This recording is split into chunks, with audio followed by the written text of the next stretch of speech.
next too. Called him at the Elite 11, just doing his thing. He's a big dude. Hey, your boy, Show, he out there doing his thing, man. He got this. Well, he's about to get the start. This is his first career start. Oh, Tyler Shuck, yeah, man. Yeah, Tyler Shuck, yeah. Again, great human being, man. I'm super excited about him. He's getting his first start. I told you about that, right? Right after the interview I did with him. Yeah. He came up to us and shook all of our hand. He was like, "Yo, thanks for believing in me," because a lot of people have been shitting on me this whole process. And he's like, "I can't control injuries," but yeah, super nice guy. Hey, I hope he's their franchise quarterback. That's one less team that the Raiders got to worry about. Exactly. At the top of the draft, because right now they currently holding the number 1 spot. If Kellen is making the claim of like he's not going back, you either stick it to your guns and it's gonna work out, or you gonna fall flat on your face if he sucks. Hey, if it works out, it's a double win for us, because that means they don't need a quarterback and they win some games. So this works out both ways. Yep. Don't forget to clock in, like, comment, subscribe, and hit that notification bell. Here we go. Great Pharaoh. The gift of Troy is a fabulous fabric from the land of the 5 rivers.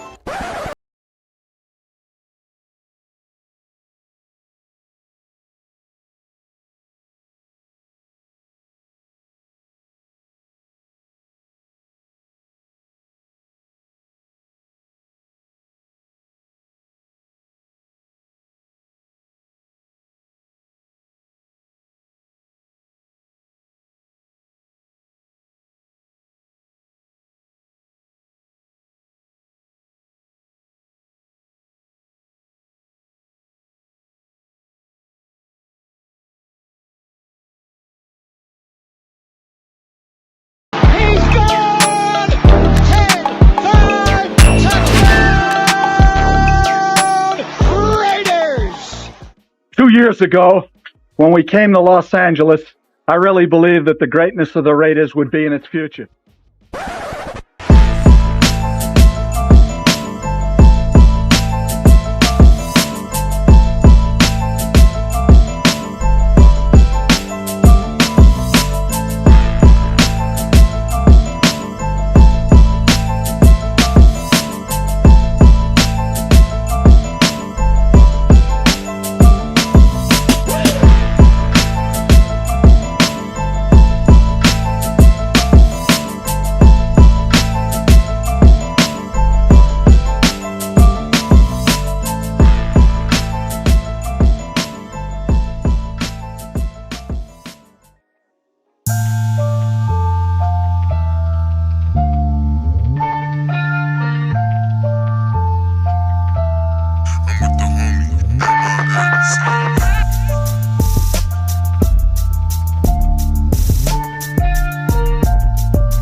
We back. We are back for another edition of Around the Shield, and we got a special guest in the building. We got Dante from East Coast Gridiron. Man, it's been a minute, but we got a lot to catch up on. I know Daniel Kim is in the building. He's saying that we need to see that we need a time travel machine for those receipts.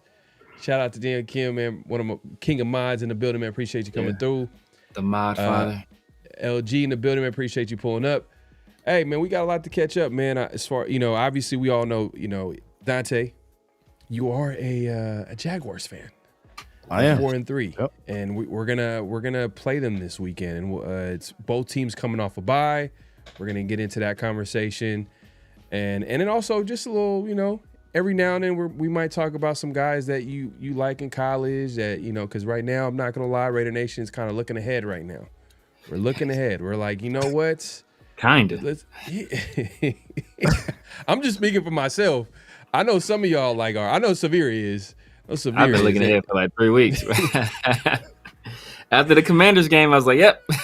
It's done. It was time to wrap it up. When you get blown out like that early, and also at 2-5, like it's pretty much it's right in his mouth. It was like three blowouts this year. That's crazy. 3. Yeah.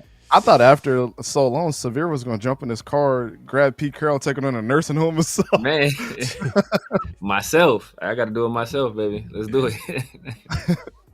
My God, Daniel Kim, LGZ, Hank, man, appreciate you pulling up. My guy. If you haven't already, make sure to clack in, hit that like button, hit that subscribe, and hit that notification bell. Yeah, man. TK says, I've done 17. I haven't done a mock draft yet. That's the one thing. I'm not going to lie. Like, I just been watching a few college football games and trying to see certain quarterbacks. But we'll get into all that, man. Hey, Severe, if you could hold down the chat real quick. Hold on 1 second. Yes, sir. Yeah, 17 is ironic because that is the number of our newly acquired infusion of youth at the wide receiver position, Tyler Lockett. So 17 is a key number right about now. But yeah, I haven't done any either, and it's kind of early because right now, if we did a mock draft this time last year, you kind of don't know who was like Drew Aller would have probably been like the top 10 pick last year, doing mocks at this time. So kind of early, but I will start soon. I've been looking at some guys though. I've been checking some guys out. Everybody knows Dante Moore is my guy, at quarterback. Him and Ty Simpson are probably my top 2 guys right now. Some other guys I want to keep an eye on that might be some late round prospects. But, if we go in first round, those 2 guys I'm looking at right now. Makes sense. All right, man. Hey, Severe, Dante Moore is your guy. Dante, I was going to say Dante Moore. Dante Moore. No. But Ty Simpson is your guy. He's your number 1 guy. If you want to let the people know, like, what are you seeing from Ty Simpson that makes you think he should be the number 1 guy if he comes out this year? Because he's 23, so we would assume like the age, his hype, even though he's had, this is his first year starting. Like, what makes you think that he'll be the top quarterback, or at least top 2? Just everything about his game, man. When I look at Ty Simpson play, it's just week after week they're going through some adversity. If it's not having a running game, if it's Caden Proctor, who's supposed to be one of the top offensive linemen in his class, he's been struggling, getting his shit pushed in week to week to week. And then just kind of how he's dealt with like that Ryan Grubb system and moving around Ryan Williams and Isaiah Horton's first year there, and how Jeremy Bernard's been fitting in the system. He's kind of found a safety blanket there. And their defense has been okay. I wouldn't say this is one of those defensive back units that we've seen in the past from Saban, but obviously when you have an Alabama team that's not as stout on defense, is going to put a lot of pressure on your offense. And I'm a Florida State guy, right? And watching that first game, I was like, I went into the season thinking that if Ty Simpson wasn't the guy, then Kellen Moore needs to go ahead and pull the trigger and put in Keelan Russell. Right, that was the next guy in line, and everybody wanted to see him. But there was a lot of reservations around Ty because of not having any legitimate starts yet. And I mean, this is the prototypical thing from any Alabama quarterback. But if you look at all the numbers right now, if you're a numbers guy, he's on the trajectory of that Bryce Young was on when he won the Heisman. And I think Ty Simpson, at the end of this, if he keeps it up, he could be the best Alabama quarterback that we've seen ever. statistics wise. So, you know, he has a legit shot to propel himself into the number one of all time down there. But I don't want to put that pressure on him. Getting back to the intangible side of just how he plays the quarterback position, like I don't need a guy that, and I told you this backstage for when we first started talking. I don't need a guy.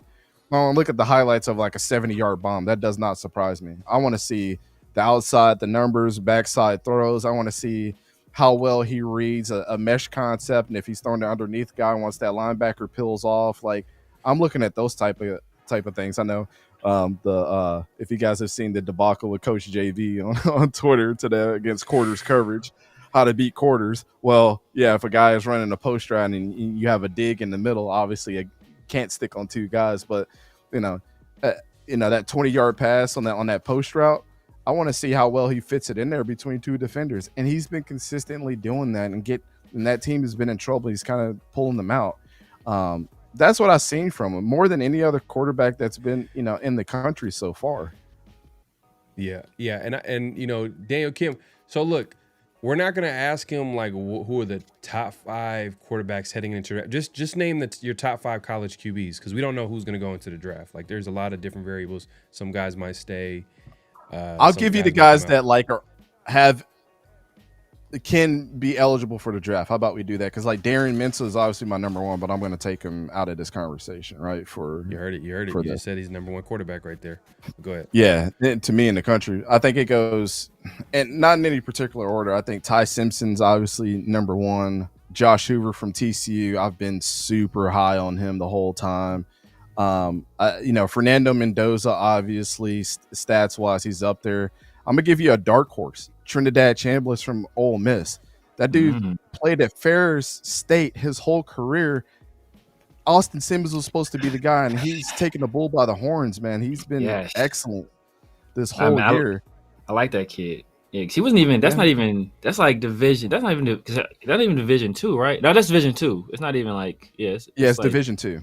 Yeah, it's Division 2. It's not FCS. It's not even FCS. Yeah, it's crazy. Yeah.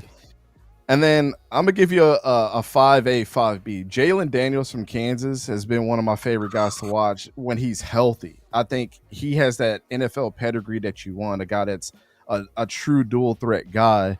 And then also on the other side of that, I look at guys like Rocco Becht. I think he has what NFL guys like to see from their quarterback, right? And being obviously the son of a coach. And a former NFL tight end, and Anthony Becht was his dad, the tight end that got drafted in the first round for the Jets back in the day. He coaches in the UFL right now. But Rocco Becht has the tools and can make every single throw. I think you have to take the record away from the expectations of Iowa State and really look at if it's a Rocco Becht issue. And I know your guy's Brendan Sorsby. I guess you could throw a 5C in there because like I told you, I've been on Brendan Sorsby train for years. I've defended that guy. And now I'm seeing the maturation process of him. And I'm super impressed on the things that he's doing. So yeah, with him, it's his potential to fly up the boards is high right now. But then like you got to see it play out a little bit. Like how does he play against Utah? How does he play against BYU? And then like there's that pre-draft process. Like how is he going to test? Like how is the NFL going to view him? I'm sure they're going to like him because NFL they're all about traits. So right. And on top of that, like I said earlier, like we don't know who's coming out. So if a lot of these guys don't come out, then a guy like Sorsby might just automatically, just by default, might be a guy that certain teams would take early.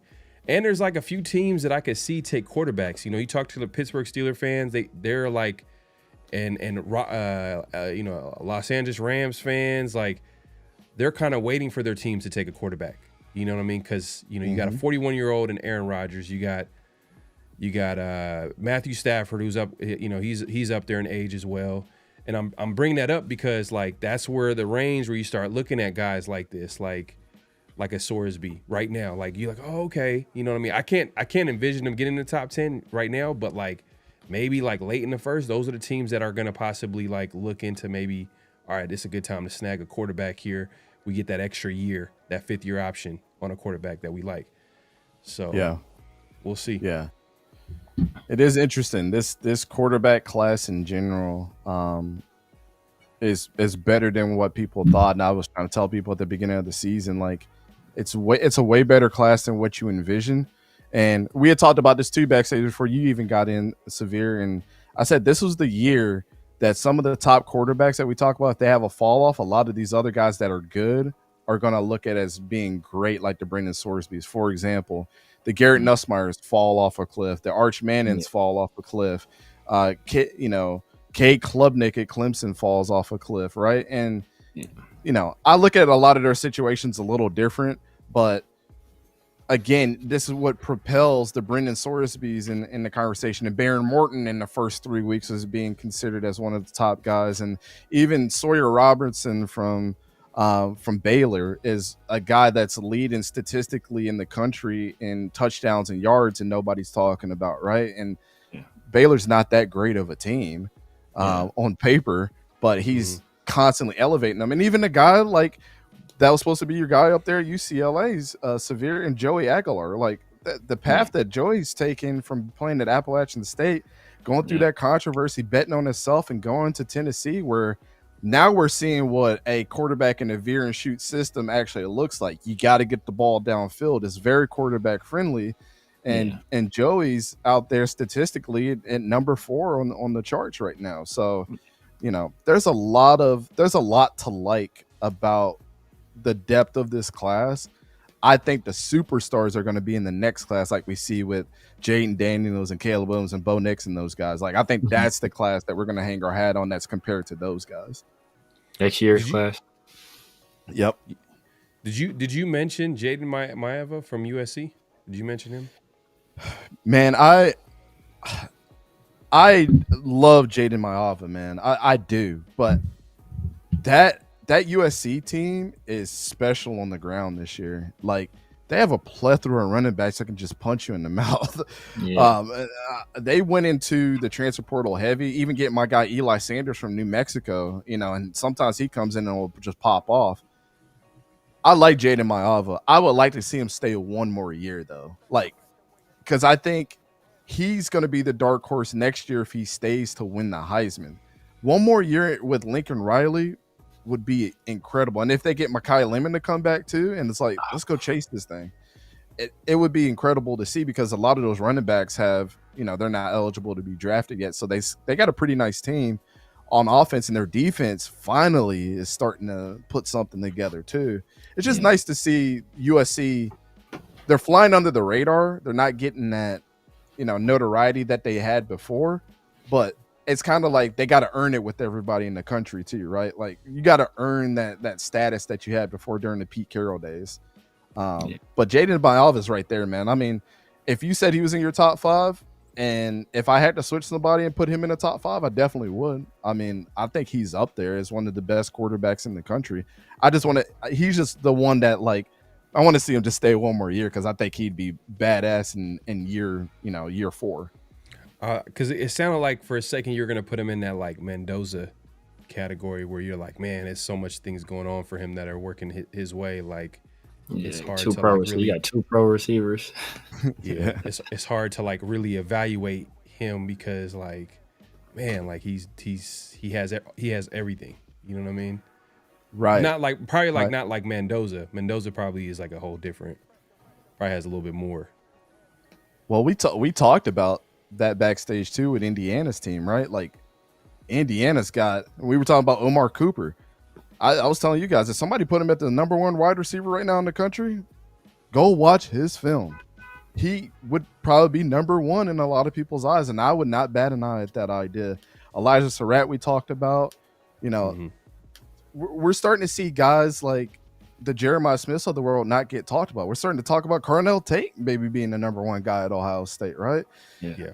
This wide receiver class, if there's any depth anywhere, it's wide receiver this year. And we thought it was this year, but really, this year's draft with, with the way the seasons have panned out and where everybody got drafted. But the 2026 wide receiver class is incredible.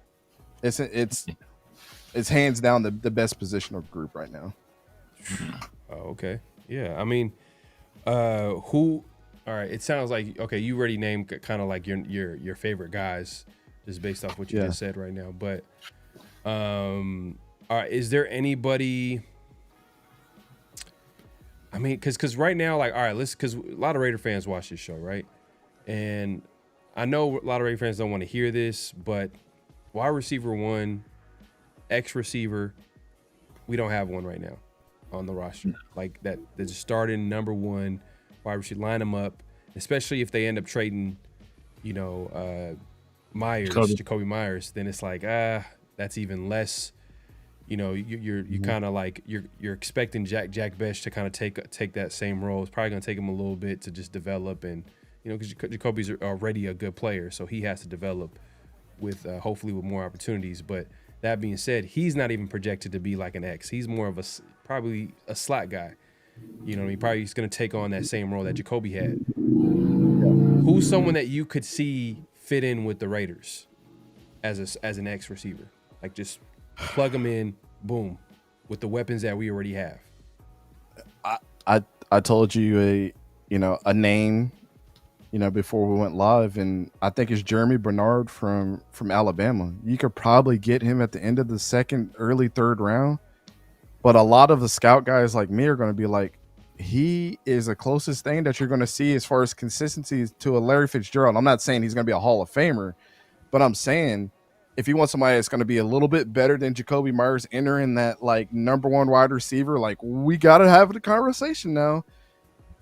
Consistent first down guy, great route runner, quiet, not going to say too much. But when you go against the dude, he's an absolute monster, and nobody mentions his name ever because he's not out there making the highlight reel catches. But the one thing that's happening is Ty Simpson's finding him in the back of the end zone every single time. I can tell you that. He's outrunning the opposite guy, on the other side of him. So, when are we going to get back to when those intangibles matter, right? Like, you just outwork the guy across from you over and over and over. And I think from your guys' perspective, you've had a couple guys like that, like the Tim Browns of the world, right? Like, Tim Brown was not the greatest, like, when you look at Slow down here. Well, I'm a Tim Brown guy. I mean, he's a Hall of Famer, right? But I'm saying like Hall of Fame traits like a Randy Moss and things like that. He was just, I'm gonna outwork you. You're not. I got strong hands. I'm a great route runner. I'm gonna run you over from time to time. That was the Tim Brown. We used to Tim Brown has got his fingers taped up with the elbow pads, right? That's Jeremy Bernard. You know what I'm saying? So. Okay. Yeah, I mean, Tim Brown, man, was Mr. Consistent for years for the Raiders, and he was doing what made Tim Brown so great too. And I think, Severe, you brought this up before too, and like, it's just the fact that he was able to put that type of production, and he didn't really have a lot around him. You know what I mean? Specifically, quarterback. Like he literally, his best quarterback came at the end of his career. Yeah, literally at the end. So, shout out to Tim Brown, man. Mr. Raider himself. Mr. Raider himself, for sure. That's what I'm saying. I put like him. There's a couple quarterbacks you put in the category of like, I'm going to just outwork you all the time. He's up there. Larry's up there. Like, just think about those type of guys. Marvin Harrison's up there. I'm going to just outwork you. These guys weren't like Hall of Fame traits. They're Hall of Fame players all the way around. You know what I'm saying? Like, you're not going to create a Tim Brown in Madden. Exactly. But what you're going to do? You know what I'm saying? Like, it's just, we're kind of getting on the teeter. Like, I hear what you're saying. But they're like, Hall of Fame players. If you had to choose, like everybody's going to want to get the 6'5", 4.2 speed. Dante Thornton. 50 exactly right. Exactly. He was waiting for that one. You want the jump rating to be a little bit higher on your receiver than that, but he's. But what do you think about Zachariah Branch? I know a lot of people loved him coming into the year. I mean, obviously, his situation is a little bit different this year than in years past. So, what do you think about him? Yeah, Zachariah Branch is he's interesting because he's so dynamic in a lot of different places, right? Like, yeah, he's obviously fast as shit, great route runner, but you got to think about how is he going to be utilized in the NFL? Are they just going to let him play offense all the time? Are you really going to use him in special teams? Are you really going to use him in the running game, because you see that a lot. You saw it at USC. You see Kirby Smart do that at Georgia, and he's a playmaker all the way around. My fear with him is that, not personality-wise, but he reminds me so much of Kadarius Toney. As far as the evaluation of what type of player that he can be at the next level if he puts it all together. But Kadarius Toney just never put it together, and he was a psychopath, right? Yes. But that's the kind of like archetype as far as like a player that I see when you do your evaluation, is like, he's Kadarius Toney to me, maybe a little faster than that. Yeah. Is he taller like than Kadarius? him, though. I think he's caught. Is he taller than Kadarius too? Kadarius, I thought was like a little on a. Did he retire? I think he's shorter. Did he retire from the NFL? Kadarius Toney retired a couple months ago, officially. Pursue his he's a rapper now. I think he's is he a rapper now? Whatever he is. All these dudes, man. DJ Moron, that's what he is. Oh man. The fact that he couldn't get it going with, like, anytime I see a player go offensive skill position go to the Chiefs and they're not productive, your career is over. Like, I feel like your career is done. It's like if you're their agent, it's like if you go to the Chiefs and you don't do well, I'm sorry to say, sir, it's your own fault. It's kind of like, that's when I knew Hopkins was done. He went to the Chiefs. He really didn't do he didn't do squat, bro. He didn't do nothing. Yeah, you know what I'm saying. Nah. But the thing is, though, it's like, obviously it's not black and white. You know what I mean? I don't want to say like, oh, just because they didn't do well with the Chiefs. But like, man, Andy Reid is gonna put you in a position to succeed. Mahomes and Andy kept him after the craziness he went through too, and he got chance after chance after chance to be great, and they put him in situation to be successful. And guess what happened? You get a ball wide open, you drop it. I think he had like 5 drops in a row on open balls. Yeah. Like, come on, bro. Pause if necessary, but you know what I'm saying. Yeah, exactly. First of all, pause. But you know what? Since we're talking about the draft, it's probably a good time to just to take it back real quick, man. Take it all the way back to the 2025 draft, right? Raiders obviously picked Ashton Genty in the first, Jack Bech in the second, so on and so forth. We had our draft class, and looking back, Dante, how do you feel about the draft class? Same or worse? I gave you guys a C, just middle of the road, and I got killed for it, right? And here's why I still keep it at a C. Jack Bech hasn't been utilized, so I can't really grade him on anything. We know what Ashton Genty is. We've seen sparks out of him. That wasn't my problem. Ashton Genty wasn't my problem, even though I think you probably should have chose somebody, hindsight's always 20/20, right? Amar Mimbu, for example, is looking great. Teteroa McMillan's looking awesome. Like, Will Johnson and Teteroa are my guys. I would say Will Johnson and Teteroa are my guys. I would just throw that out there. Exactly. And it's even going to be more sour grapes if Siobhan Ravel comes off this injury and looks fantastic too. Yeah, that's another. That one's really going to hurt. And so I still keep it the same though. Y'all know how I feel about Dante Thornton Jr. I don't have to explain this any more than it has to be said. I would have not wasted a 4th round pick on him. I just put it like that. When Tonka Hemingway is in the game, does he not look good? Oh yeah, I like Tonka. Why is he not being utilized? JJ Pegues has actually been pretty good too when he's been in there, which surprised the hell out of me. And then Darren Porter, why are we switching him in and out? I can't really evaluate. He kind of is like Jack Bech to me. I can't really evaluate him because he's not in there a ton. And so, and then you go to the 2 quarterbacks that you got drafted, try to change a guy to Julian Edelman. Like, yeah, this type of stuff it doesn't work at this level when your team doesn't have any cohesiveness and you've had so much change too.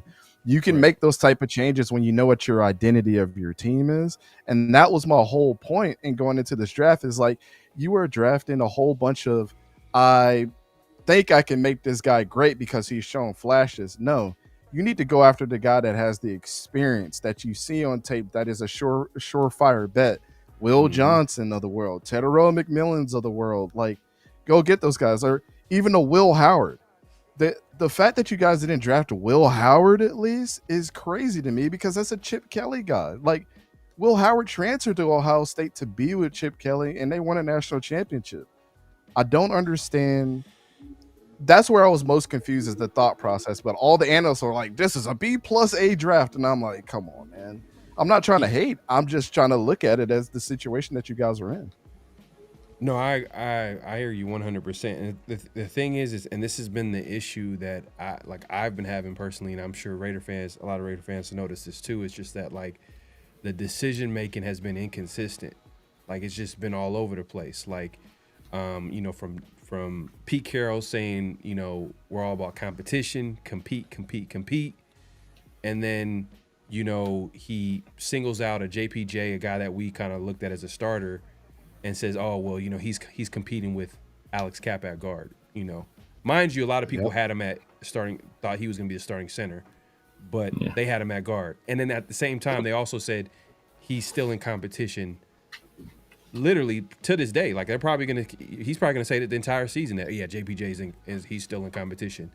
But the guy, Geno Smith, it's a double standard. There is no competition with Geno. Geno's like, he's going to be the starter. And I understand he's the quarterback, but that's my point, though. Going back to what you said, like how they should have drafted Will Howard. I think they didn't want to make Geno feel like, they weren't all in on him. Mm-hmm. And I just, come on, man. Like, someone has to be realistic in that building. Like, hey, Geno is 35 years old. Great story. He's able to turn his career around, like with Seattle. But at the end of the day, someone got to be realistic. I mean, I know Severe felt this way, and I felt this way. I'm sure Dante, you might agree with this as well. I looked at him as like, oh, okay, nice little bridge quarterback. Until the Raiders get their guy, until they draft their guy. And the way the Raiders have tried to address the quarterback position is like they sign somebody or they trade for someone and that's it. We're not going to draft anybody. We're not going to, and that just, to me, the quarterback position is too hard for you not to like have a young guy in there to develop, because we've seen kind of Aiden O'Connell come in and not really be that, like he's probably going to be a backup. So why don't you go ahead and get a quarterback? They end up getting the Cam Miller, FCS quarterback. I don't know how you felt about him. I looked at him like, that's not that. That wouldn't be my choice. Cool story. Cam's a cool story. That's what it was. Like, he almost beat Colorado, has been in several championship games. Like, he's a gamer, but like what you end up having is a guy that didn't have not only the intangibles of a guy like Trey Lance or Carson Wentz coming out of college. Like, he just didn't. And so it's just crazy to me that like, and I had one of my draft guys tell me this. He's like, man, those war rooms get crazier than what people know. Yeah. But he told me personally, man, he was like, the Rams were kind of laughing at the fact that Cam came off the board and you had Curtis Rourke and Will Howard and a lot of those other guys there. And they're like, these guys are proven dudes that not only have done things in college that Cam didn't. You have to put in a situation that when you're at North Dakota State, you're always in a championship game. And I don't think that is because of just the quarterback, because everybody does it there. Exactly. You have to look at like a Curtis Rourke situation. First 10-win season that Indiana ever had. That's got to be part of something with the quarterback. Or, Will Howard won the national championship with Ohio State after transferring 1 year and got to a brand new system and did that.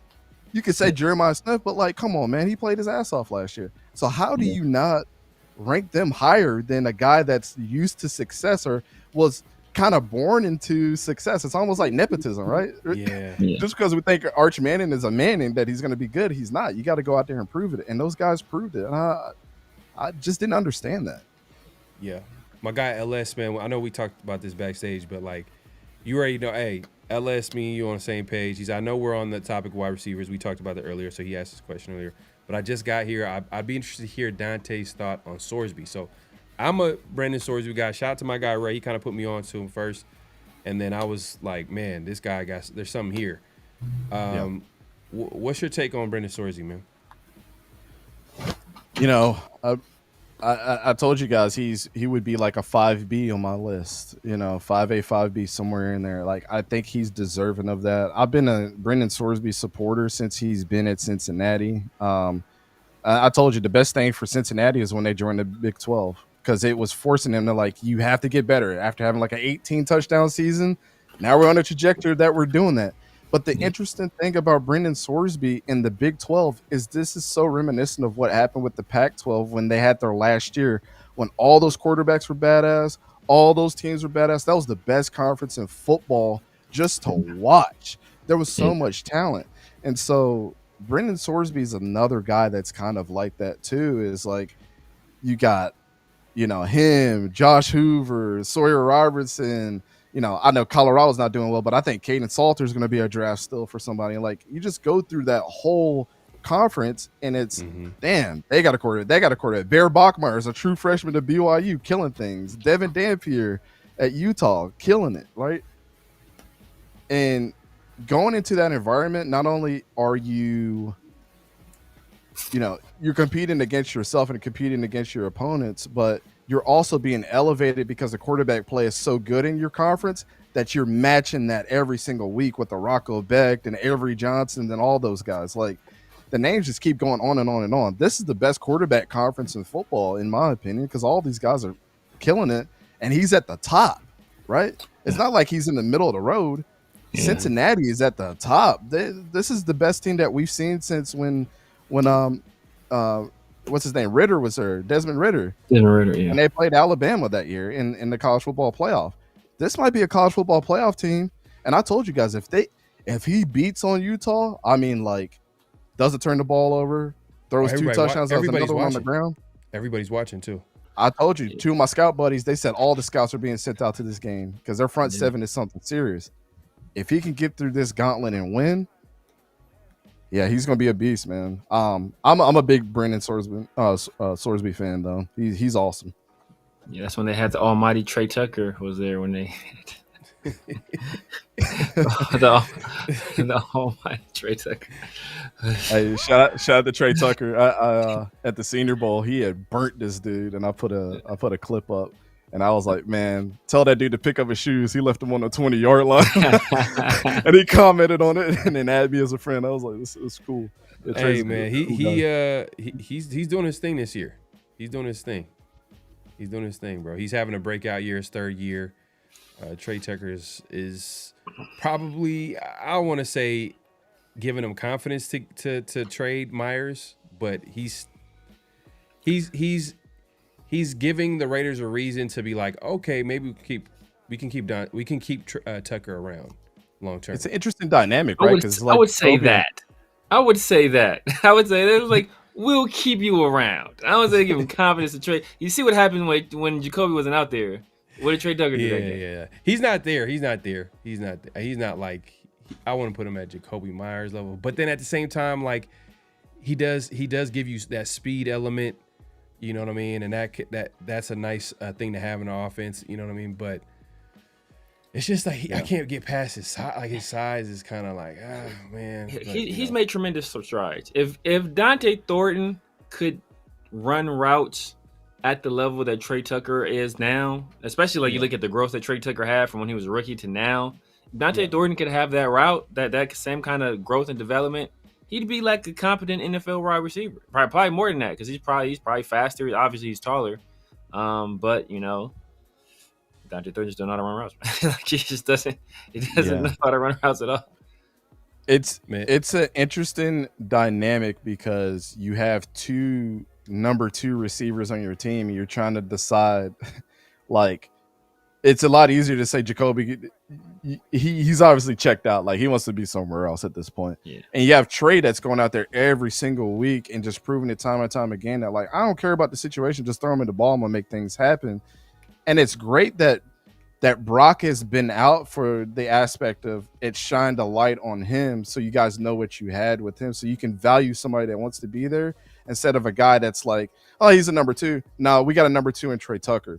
It's fine. Let's get rid of him and find our number 1 now that's going to be able to complement him and Brock. So it's kind of a cool dynamic in that sense. But Yeah, I told everybody I think Trey Tucker's going to be your number 2 receiver this year, and he's starting to be the number 1 guy because Brock's not been in. So, Yeah, look, I'll say this too. Like the Raiders, if they go ahead and trade Myers, like we think that's going to happen, is that he's going to get traded eventually, then there's no reason why Jack Best should not be on the football field. He needs to get snaps. They need to figure out what they have in Jack Best. He needs the experience. The Raiders are not going to win a whole bunch of games this year. It would be a lost season if he doesn't get on the football field. Now, like, I could understand, like, you know, some people will have that argument, well, you know, you don't want to throw a young guy into the fire.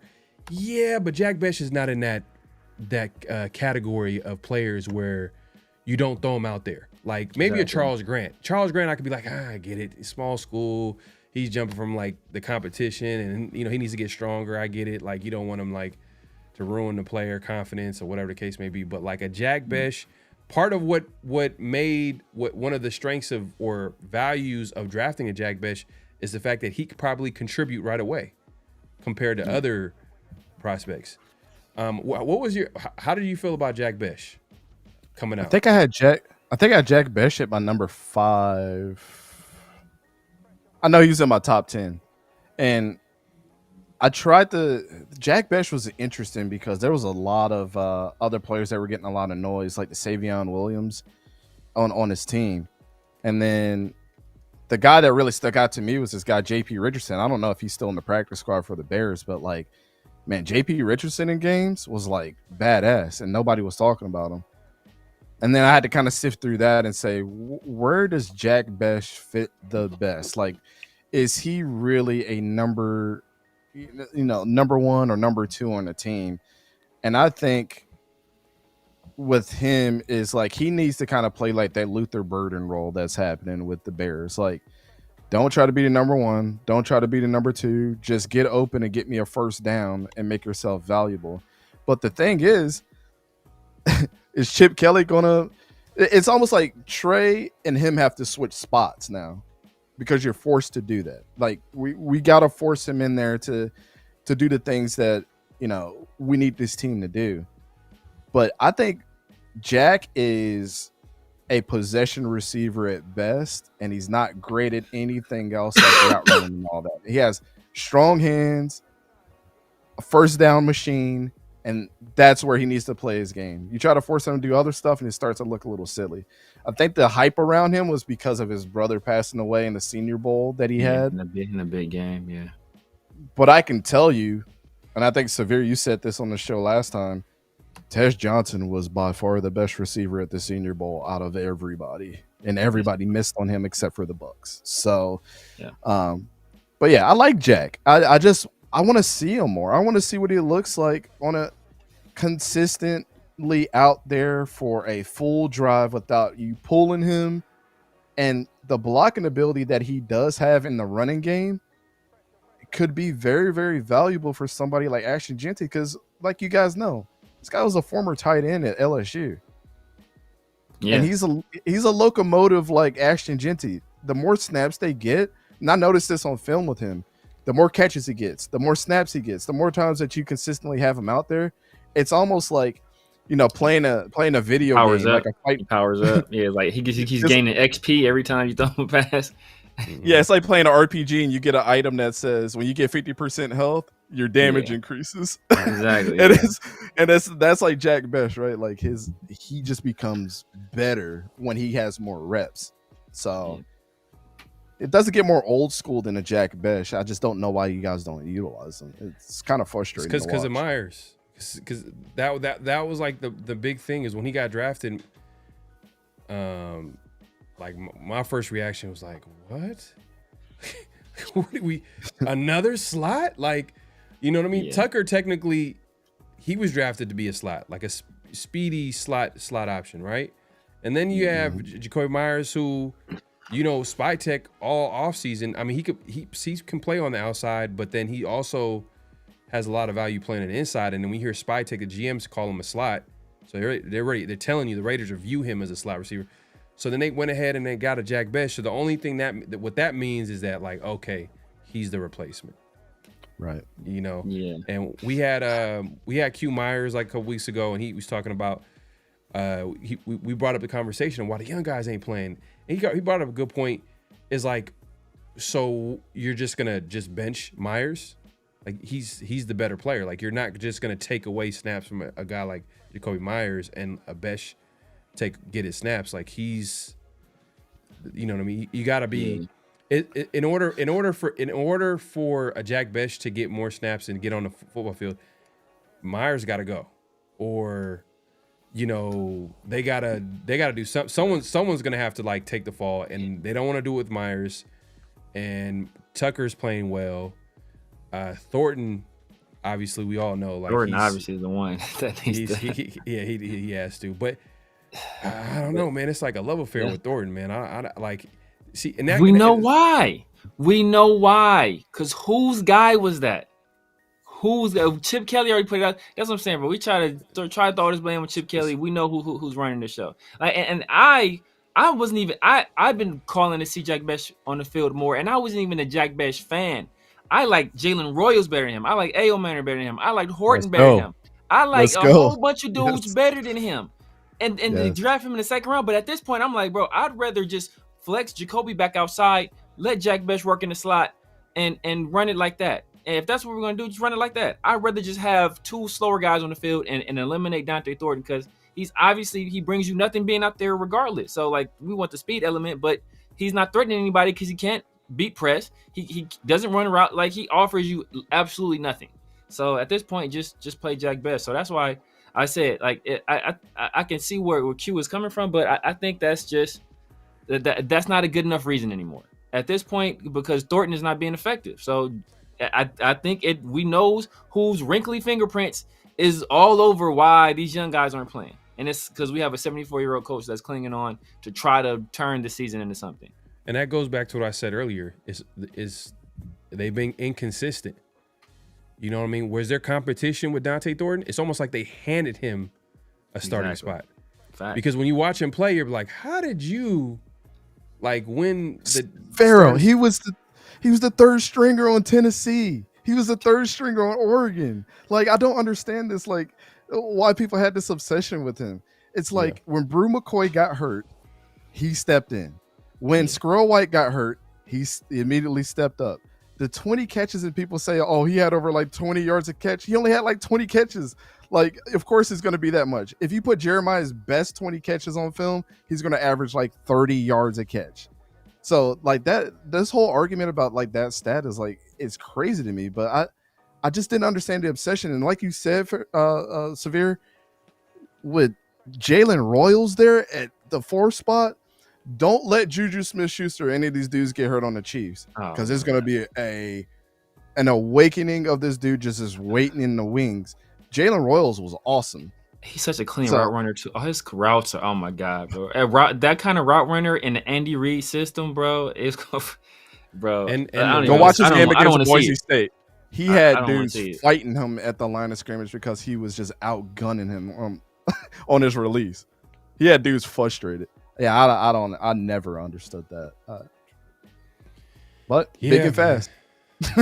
But like you said, Pharaoh, there's a common denominator between guys who didn't have to compete, and they all have one thing in common, because there's one guy who was in their corner, and we all know who it is. Yeah, man. Like I said, we'll see starting against the Jaguars. Obviously, they play them this week.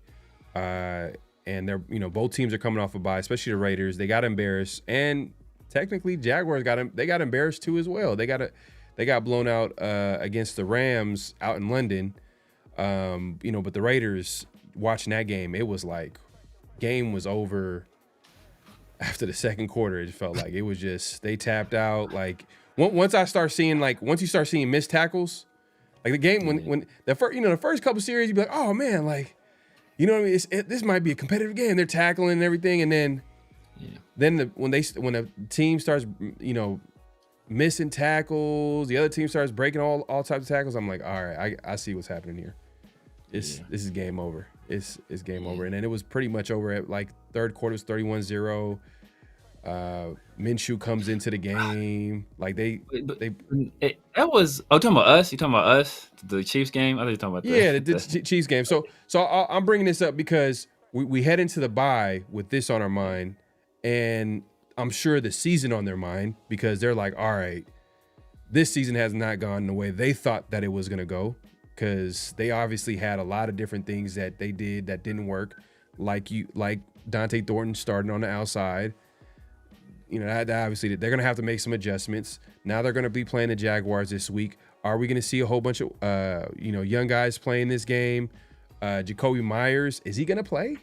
If he's going to get traded, usually when guys are about to get traded, they usually don't play. They don't want to risk injury in that trade not going through. So that's why it's a kind of, according to rumors, you take it for whatever it's worth.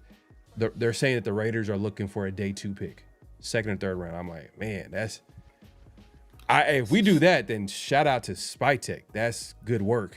2nd, 3rd rounder. I mean, Devontae went for a 3rd rounder, and Devontae's a way better receiver than Jacoby Myers. So we'll see how that shakes out. I might go down to the wire. I want to ask you guys something, man. Like from the Raiders' perspective, I mean, obviously you don't want to give up on your team. But I think giving up on your team is not playing your young players in the face of adversity. Like, you drafted all these guys and you're not playing them. You have 2 offensive linemen who have not touched the field. And you have Jack Besh who has not really gotten any reps. Dante Thornton did, but you already know what you got with him. Darian Porter doesn't come in. JJ Pegues and Tonka Hemingway have really good PFF scores, and you could see that they're good. Nothing happens with them. Like, if you want to develop people, the best way to develop them is just see what you got. Like, you're not giving up on the season, but I think the fans can at least say, my goodness, we're starting the rookies, and if they suck, it's okay because we know that the season is washed, but get these guys experience. Those guys are going to be happy to get out there and play. Get Jacoby out of here and put the rookies in. Like, what does that sound like to you, Pharaoh? What does that sound like to you? It sounds like some good old strategic substitutions, baby. That's what it sounds like to me. Strategic substitutions. No, spread and spread out how banged that your guys are right now too. Keep your guys healthy that are your veterans, but putting your younger guys in there and letting them get banged up. Mm-hmm. They're either going to make it out the gauntlet or not. That is what it is. No, facts. I mean, you're not saying anything that doesn't make any sense. It's just that it goes back to my original point. There's just a disconnect. Like, they're all over the place, very inconsistent. And part of it, you have to think that, like, the coach is not on the same page with the GM. Because the GM, just common sense, the GM wants to play the young guys. That's what he wants. You know why? Because he wants to know what he has in the player. Once he knows what he has in the player, then it's going to determine what he's going to do in the offseason. Like, oh yeah, like we need a receiver, we need a tight end, or we need a offensive tackle, offensive guard, whatever the case may be. But then, like, when you don't play some of these guys, it puts him in a situation where like he doesn't know what he has in his roster. It's almost like a new GM coming to a new team. He doesn't know what he has. Yeah. Here's you would think that Chip out of everybody knows it, and even Pete, because I look at Pete like one of the best talent evaluators of all time, because I thought if Pete Carroll was still if everything didn't happen at USC, him and Nick Saban would have been in several national championships going against each other. I think that highly of Pete Carroll in college. But let's put that to the side and say this. When you think from Chip's perspective to start these new guys, that they would be more inclined to do, these weird things in the playbook that other veterans might not want to do because they know how it's going to work. Right? You know what I'm saying? You can get really creative with your young guys because they're bought in. They're like, I just want to get out on the field. So whatever we got to do, if I got to go out there and if Jack Besh, for example, if I got to go out there and just block the whole game, that's what I'm going to do. But they're going to be willing to do it because they have not really earned their place on that roster yet. Yes, they're part of the 53, but they're not cemented as a veteran or a guy that is a starter yet. So to me, if I was Chip, I'd be like, man, let's just throw everything at our young guys and try some crazy shit to see if it works. Yeah, man. Look, so that's why it's going to be interesting heading into this Jaguars game to see how some of these guys are there going to be rookies that are inactive? Because that's what's been happening this season. A lot like the JJ Pegues and the Hemingways that you mentioned, they've been inactive like the last few games before this bye. So it'll be interesting to see. I think this game for sure they got to be active just because I think Adam Butler kind of showed up on the injury report with his bag. I think Max was back at practice today, so he might. I got to look back at it, but I think he might have been limited today. But at the very least, he's back at it. But either way, none of these rookies should be inactive. I feel like it's going to say a lot about how Pete and Spytech, do they share the same vision on how Well, Pharaoh, how can you find your identity on your team when you're not starting everybody, or at least you're losing? So by holding these guys on the roster to not do anything tells me that you're not seeking to find your identity with your future guys. That I'm not saying tank your season, but when is it a point in time where Pete Carroll's going to be like, all right, Chip, put Jack in there and see what we got? Because Dante's not working. We got injuries. We need a spark somewhere. And the only spark that we're going to get is from our younger guys that are trying to make their spot on this roster at this point in time. And that may elevate the vets at this point in time because they're going to see the excitement of your young guys. To be honest, would you think that Max is on that defensive line right now without JJ Pegues and Tonka Hemingway going out there rushing his ass off every single time just to walk out to Malcolm Coots? Like, why you got your hands on your hip, bro? You've been here this whole time. You think Tonka and JJ Pegues are going to be like that? They're going to be like, nah, we try to destroy everybody. And it's going to be exciting for him to play next to those guys too. So it's only to me, it just elevates everybody on that team when you do that. I just kind of frustrated for you guys talking about this now. You know what I'm saying? Because it's just super annoying. Because we're looking at it more long term than the head coach. But to be fair, it's almost like Al Davis came back as an owner, came back as a head coach. Exactly. He was, because Al Davis in his later years as an owner, he was trying to win the Super Bowl every year.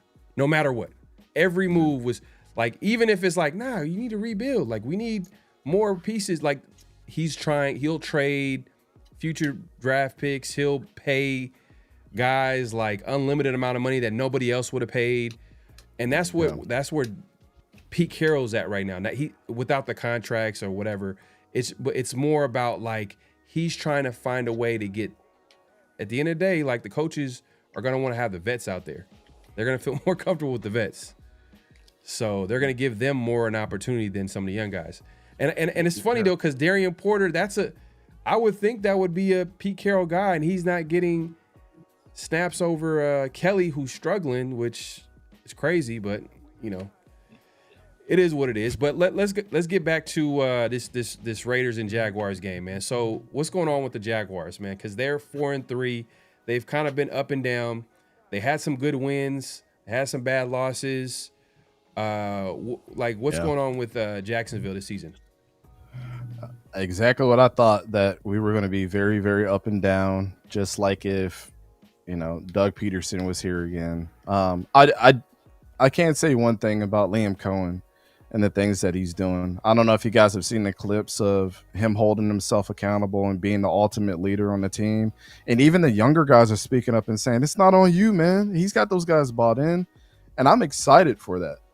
The one thing that I don't believe is that Trevor Lawrence is fully bought in to it. I think that I honestly think that Liam Cohen is making him feel like that. Yeah, we might have paid you all that money. You were the number one pick. But the thing is you got to be the ultimate leader on this team. We can't keep scapegoating you. And I think he's starting to feel threatened by that. And like I told you guys before, Trevor Lawrence has never been threatened ever in his career. CJ Beathard, Nick Mullins are not making you feel threatened in that quarterback room at all. The guy that made him feel threatened this year is when they drafted or picked up Seth Hennigan in this last draft. And he's had a pretty good preseason. And Trevor was like, oh, shit. This guy's out there slinging the rock. And he's still on our practice squad. So not saying that, he'll ever come in and start over Trevor. But the thing is now you're starting to see those deficiencies even with the players. Like Brian Thomas Jr. is starting to drop passes because he doesn't want to get killed. The defense is starting to step up. better than they ever have over the last couple of years, which has been really, really good.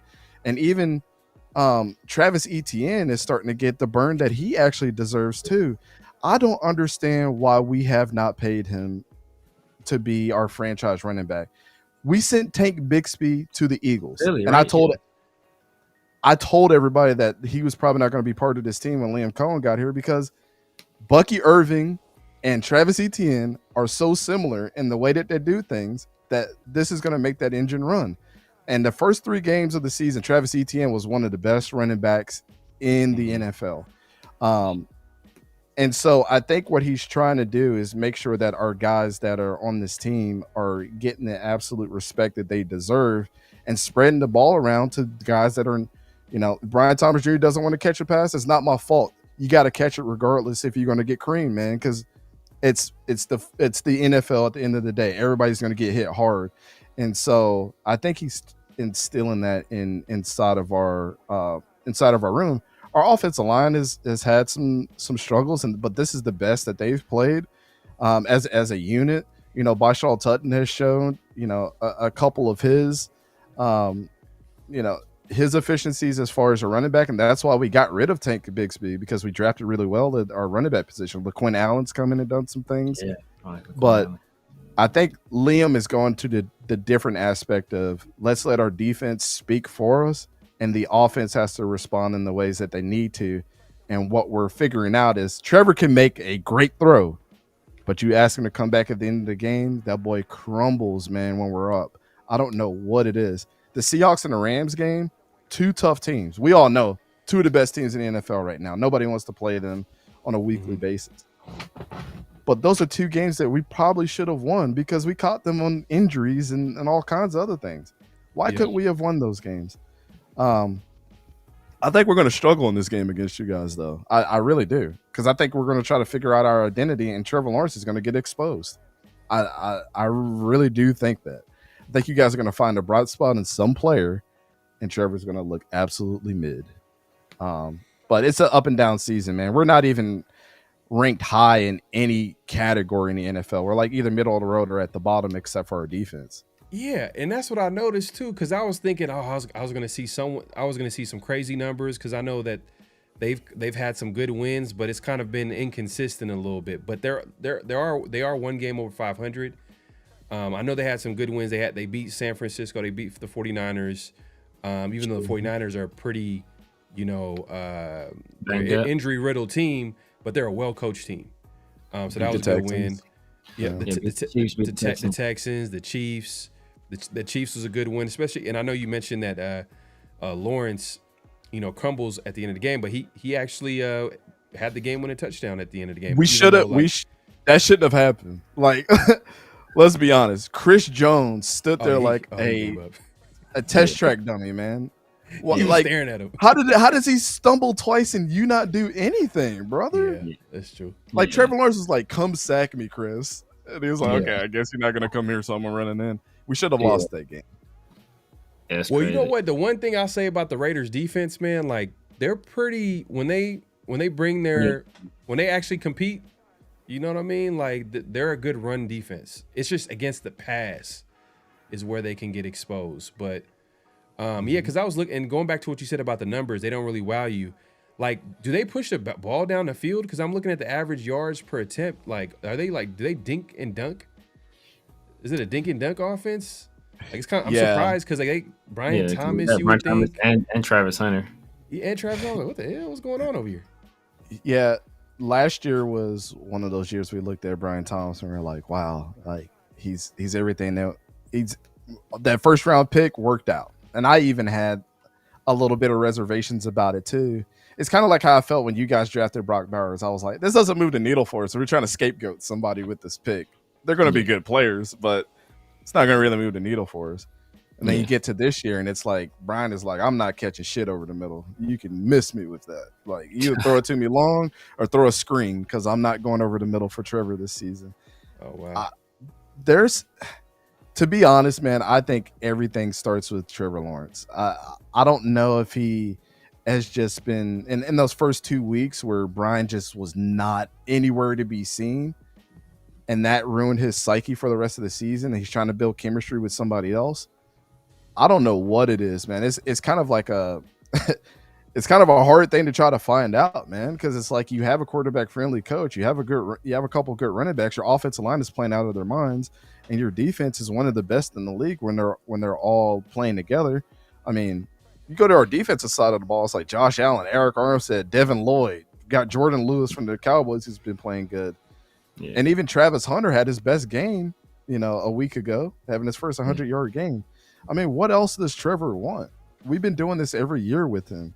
I think the problem starts with him. He needs some true competition.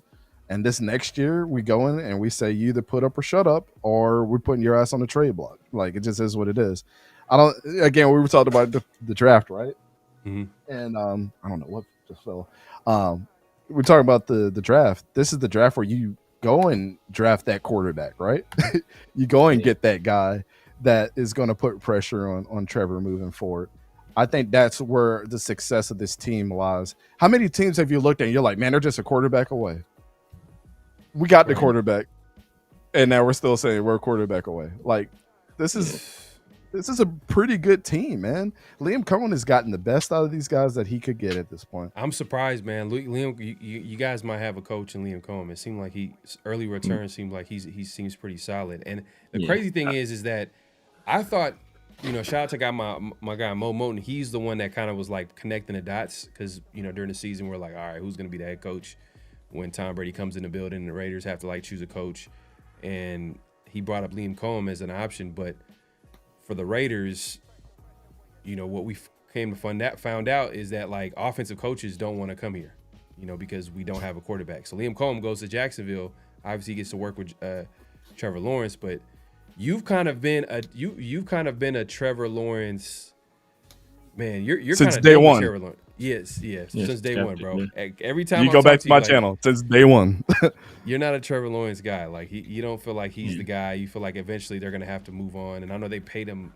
They paid him recently. I know within the last couple of years. Then they gave him an extension. Last year. So. He was the number one highest paid quarterback until a couple other guys. Yeah, I think he's like at number 3 or number 4 right now. But ridiculous. Yeah. We're talking about Trevor Lawrence being the 4th highest paid quarterback in the NFL. That's yes.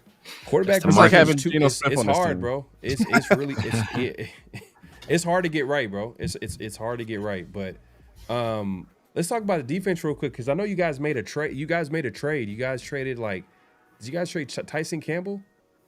Yeah. I'll like, never what was the point of that for Newsom?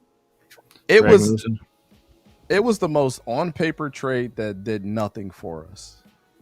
We essentially got the same player in return with lower upside than Tyson Campbell.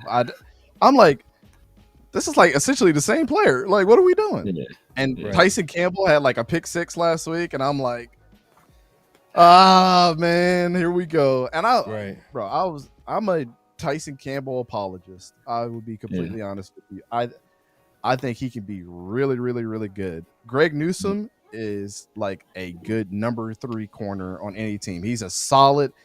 He's a guy that's like the benchmark to see if you are a good corner or not. I think Greg Newsom's that guy that you match up with everybody. Right in the middle. You're right in the middle.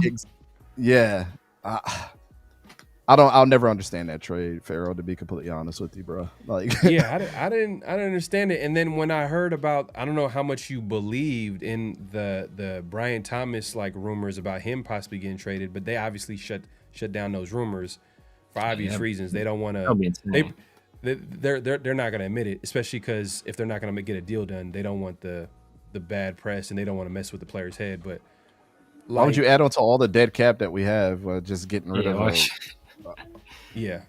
A guy that was just super productive, he like of the pass catchers that were drafted, he was the 3rd best one, right? Like, obviously, Brock, you put Brock or Neighbors, either one. This is 1A, 1B in my opinion, and it'll be him. Oh, those were the top 3 guys, the guys that you just named, and so it make no sense. So you didn't buy it. You didn't buy it at all. I didn't, because they said. Just to give everybody like an idea of what they said, that Brian Thomas they're looking to move Brian Thomas for for basically defense, They're trying to get it someone on defense back in the trade. The defense is playing well though. For what? This Cordy Athletic, you know what I mean? I was looking at it. I was like, I was shocked that he was even available after 1 year. I'm like, I know sometimes players can have like, you know, he's on a rookie deal and he's a talented he's a talented guy. Like it's enough where you can just stick with him. Yeah, unless he quit on the team or just told him like, I want to get out of here or like did something crazy, it will make no sense because you have a player that you've seen that's young and you seem to be productive, and your defense is actually playing well. If anything, you have questions about Trevor Lawrence. I watched the game against the Rams. Look, wherever you want to say about Liam Cohen, that was not his finest performance as a head coach. It was probably one of the worst coach games I've seen in a long time, just the amount of times he went for it on fourth down in situations where there was absolutely no need to, giving the Rams the ball and plus tear. Like, it's a bad coaching performance. But Lawrence was bad too. So it's like, well, damn, it's like, it could be a situation where he's telling Lawrence, like, look, bro, I'm giving you the rock. You put up or shut up. And I think Lawrence that's what didn't it put was. up. And Lawrence didn't put up. So, but like I said, I mean, it was a lot of questionable decisions in that game. But like, if anything, you want to have a fertile ground for a quarterback to come into a situation and say, hey, I can, like, almost like an Indianapolis Colts situation where, like, this quarterback has proven he's not the guy, but we can go out and get, even if it's a veteran guy, much like he had with Baker Mayfield in Tampa Bay, where the ground was set. Everything was there for a quarterback to come there and win. All you needed is for that quarterback to come there and do it. And if Lawrence isn't the guy, you want to be able to attract a free agent possibly, or if you want to go, well, it's going to be tough to go to draft route for them. But if you want to go to draft route, like you can go that route. Obviously, they wouldn't be able to do it early, but yeah. I think what we're going to see here in the next couple of years is this controversy between Trevor Lawrence and Liam Cohen, where Trevor doesn't really like Liam that much. I think that's what's going to come of this, because I just feel it. Their chemistry's off. It's something that's off with those two. And just like you said, why would Liam put him in all those fourth down situations if he wasn't trying to get him to be on the same page as him? Like, dude, you're getting paid all this fucking money. You're supposed to be the guy. Get us out of this situation, Trevor. That's what we paid you to do. And I think Trevor probably felt a little way about that. Like, bro, why would you do that? But at the end of the day, you're the $55 million man, bro. Like, you know what I'm saying? Like, you were the chosen one for years. The Jaguars are going to tank to get Trevor Lawrence. We heard that for 2 years straight. Finally did it, and nothing came from it, right? Yeah. And so I don't blame Liam for what he's doing. I just hope we're not in a situation here in 2 years where Liam gets fired because Trevor Lawrence doesn't want to perform. Because, the Shad Khans of the world and his son, Tony Khan, don't want to deal with the fact that they fucked up by paying him $55 million a year. And Liam Cohen is going to have to fall on the sword for that. Because what's going to happen is Liam Cohen is going to be a head coach immediately for another team. He's not even going to go back as a coordinator. He's going to be a head coach for another team. And he's going to get him into the playoffs their first year with a quarterback not named Trevor Lawrence. Yeah. And we're going to shoot ourselves in the foot yet again. Because we do it every time. We did it with Byron Leftwich back in the day. Doesn't matter who the management was. We did the same shit with Byron Leftwich when David Garrard was tearing people up. Garrard was killing. Bro. Garrard was a dog. They said, no, fuck David Garrard. Let's draft Byron Leftwich. And he was ass cheeks. Yeah. Let's draft Blaine Gabbert. Ass cheeks. Blaine Gabbert, man. When you have Blake Bortles is more statistically better than Trevor Lawrence, that tells you everything you need to know. Just go look at the numbers. I remember you put up the comparison. That graphic is crazy, bro. Which is wild to see. I remember Blake Bortles. Yeah, I think that was a Derek Carr draft too. I think Blake Bortles was the number one quarterback. Yeah, he was a bust. He was a bust, man. Like, he was the first quarterback taken. That was Manziel draft too. Manziel got drafted. That was the same draft. Teddy Bridgewater got drafted at. I think he got drafted in the first. Or I think round. he was late. Yeah, he was probably late first.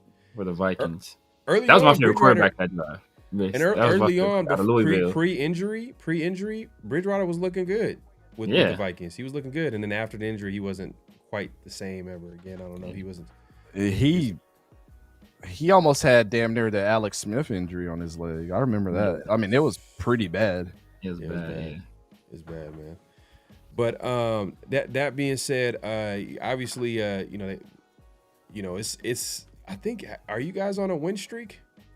No, we're on a game losing streak. Seahawks and Rams back to back. Yeah. No. I mean, like against the Raiders. I don't remember the last time we've beaten the Jaguars. I don't think we've been the Jaguars. It's been a while. I don't know the history. We lost to Minshew. I'm probably gonna always hate the Jaguars because of that Minshew game, last game in Oakland. It was just like that's just a bad taste in my mouth, man. That's unforgivable. You guys you're supposed to lay it down. Like let us win our last game in Oakland. Just we don't have. It's not like we guard dog, man. That's guard dog was boring. I mean, I think they're throwing batteries at Carr. I think he was throwing batteries at Derek Carr as well, bro. Wow. We lost our last game to you guys. Then we won 2. Then we lost 3.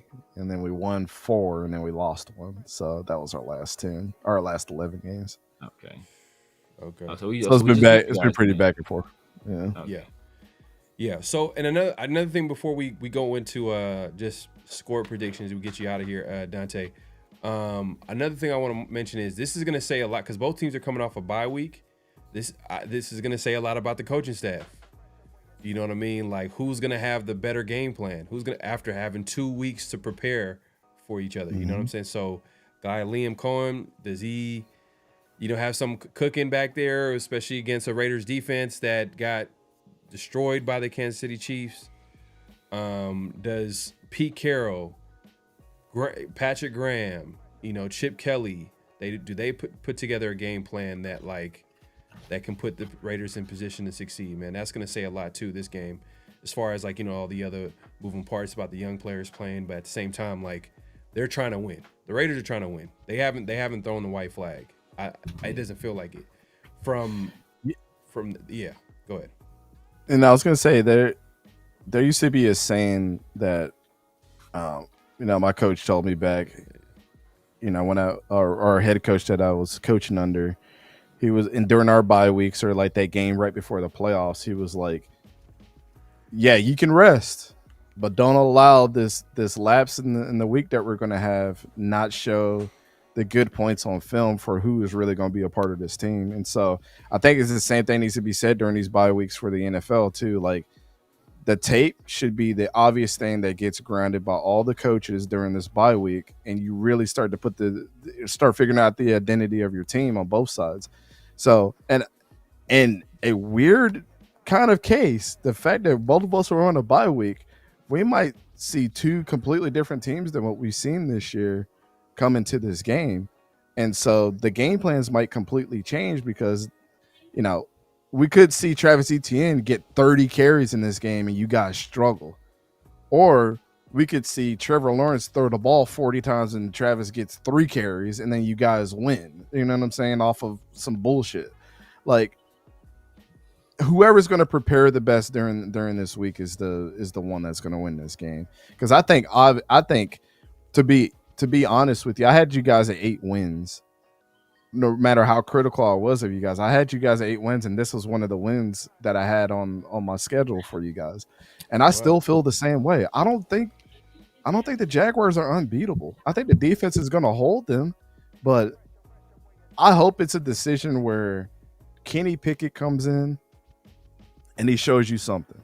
I hope it's a situation where some of the younger guys get a little bit more of the burn.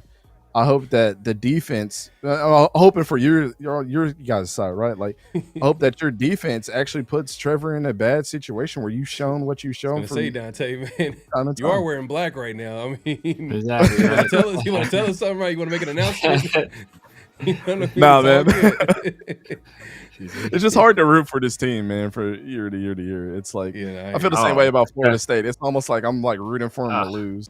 So they can people can try being a Raiders fan. You think it's hard for try being a Raiders, but I do have to ask this question. I don't know, cause I haven't watched a lot of the All 22. Does Liam Cohen does he do a thing where like one wide receiver lines up exclusively on one side of the field, or does he usually move those guys around? Like I know obviously it's Trav Trav and Brian Thomas Jr. But are those guys switch sides, or are they always on one side of the field? Yeah, it's ever changing, right? A lot of what you saw with the Buccaneers is a lot of what he's doing here, where even sometimes you see Mike Evans line up in the slot. I mean, you see Brian Thomas Jr. do that a ton. Travis Hunter's been playing a lot of outside though, which has been kind of surprising to see because he's looked okay. I don't think he's looked like a number one pick like Brian Thomas did. That's what you expect, bro. That what pisses me off about the Travis Hunter thing is look at the Browns defense and some of those rookies that they have. Harold Fannin Jr., Carson Schlesinger, Mason Graham. All of those were picks from the Jaguars that we gave to get Travis Hunter. Yeah. I'm like, so you telling me we could have had Mason Graham and Carson Schlesinger on this team and we would have been all right. And Damn, they're playing well. Mason Graham and Schlesinger are playing well too. Playing really well. Browns had a nice little draft when they got to like when they got to like the middle rounds or whatever. It kind of got like a little, got a little spooky here, you know. Yeah. I mean, I know ECG is a Gabriel fan, and that is speaking of Halloween. You might want to go at something different this year, but now the reason I asked that is because the way we run our defense is because basically Caillou Blue Kelly is essentially exclusively on the right side.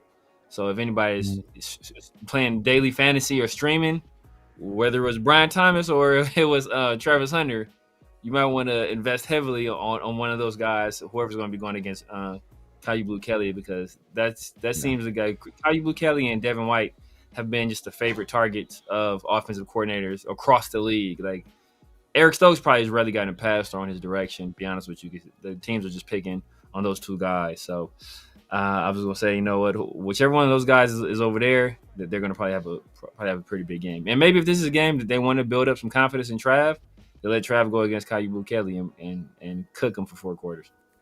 I honestly want to see Brenton Strange and Parker Washington get more involved in this offense, because I think when like Parker Washington out of Penn, it was Penn State, right?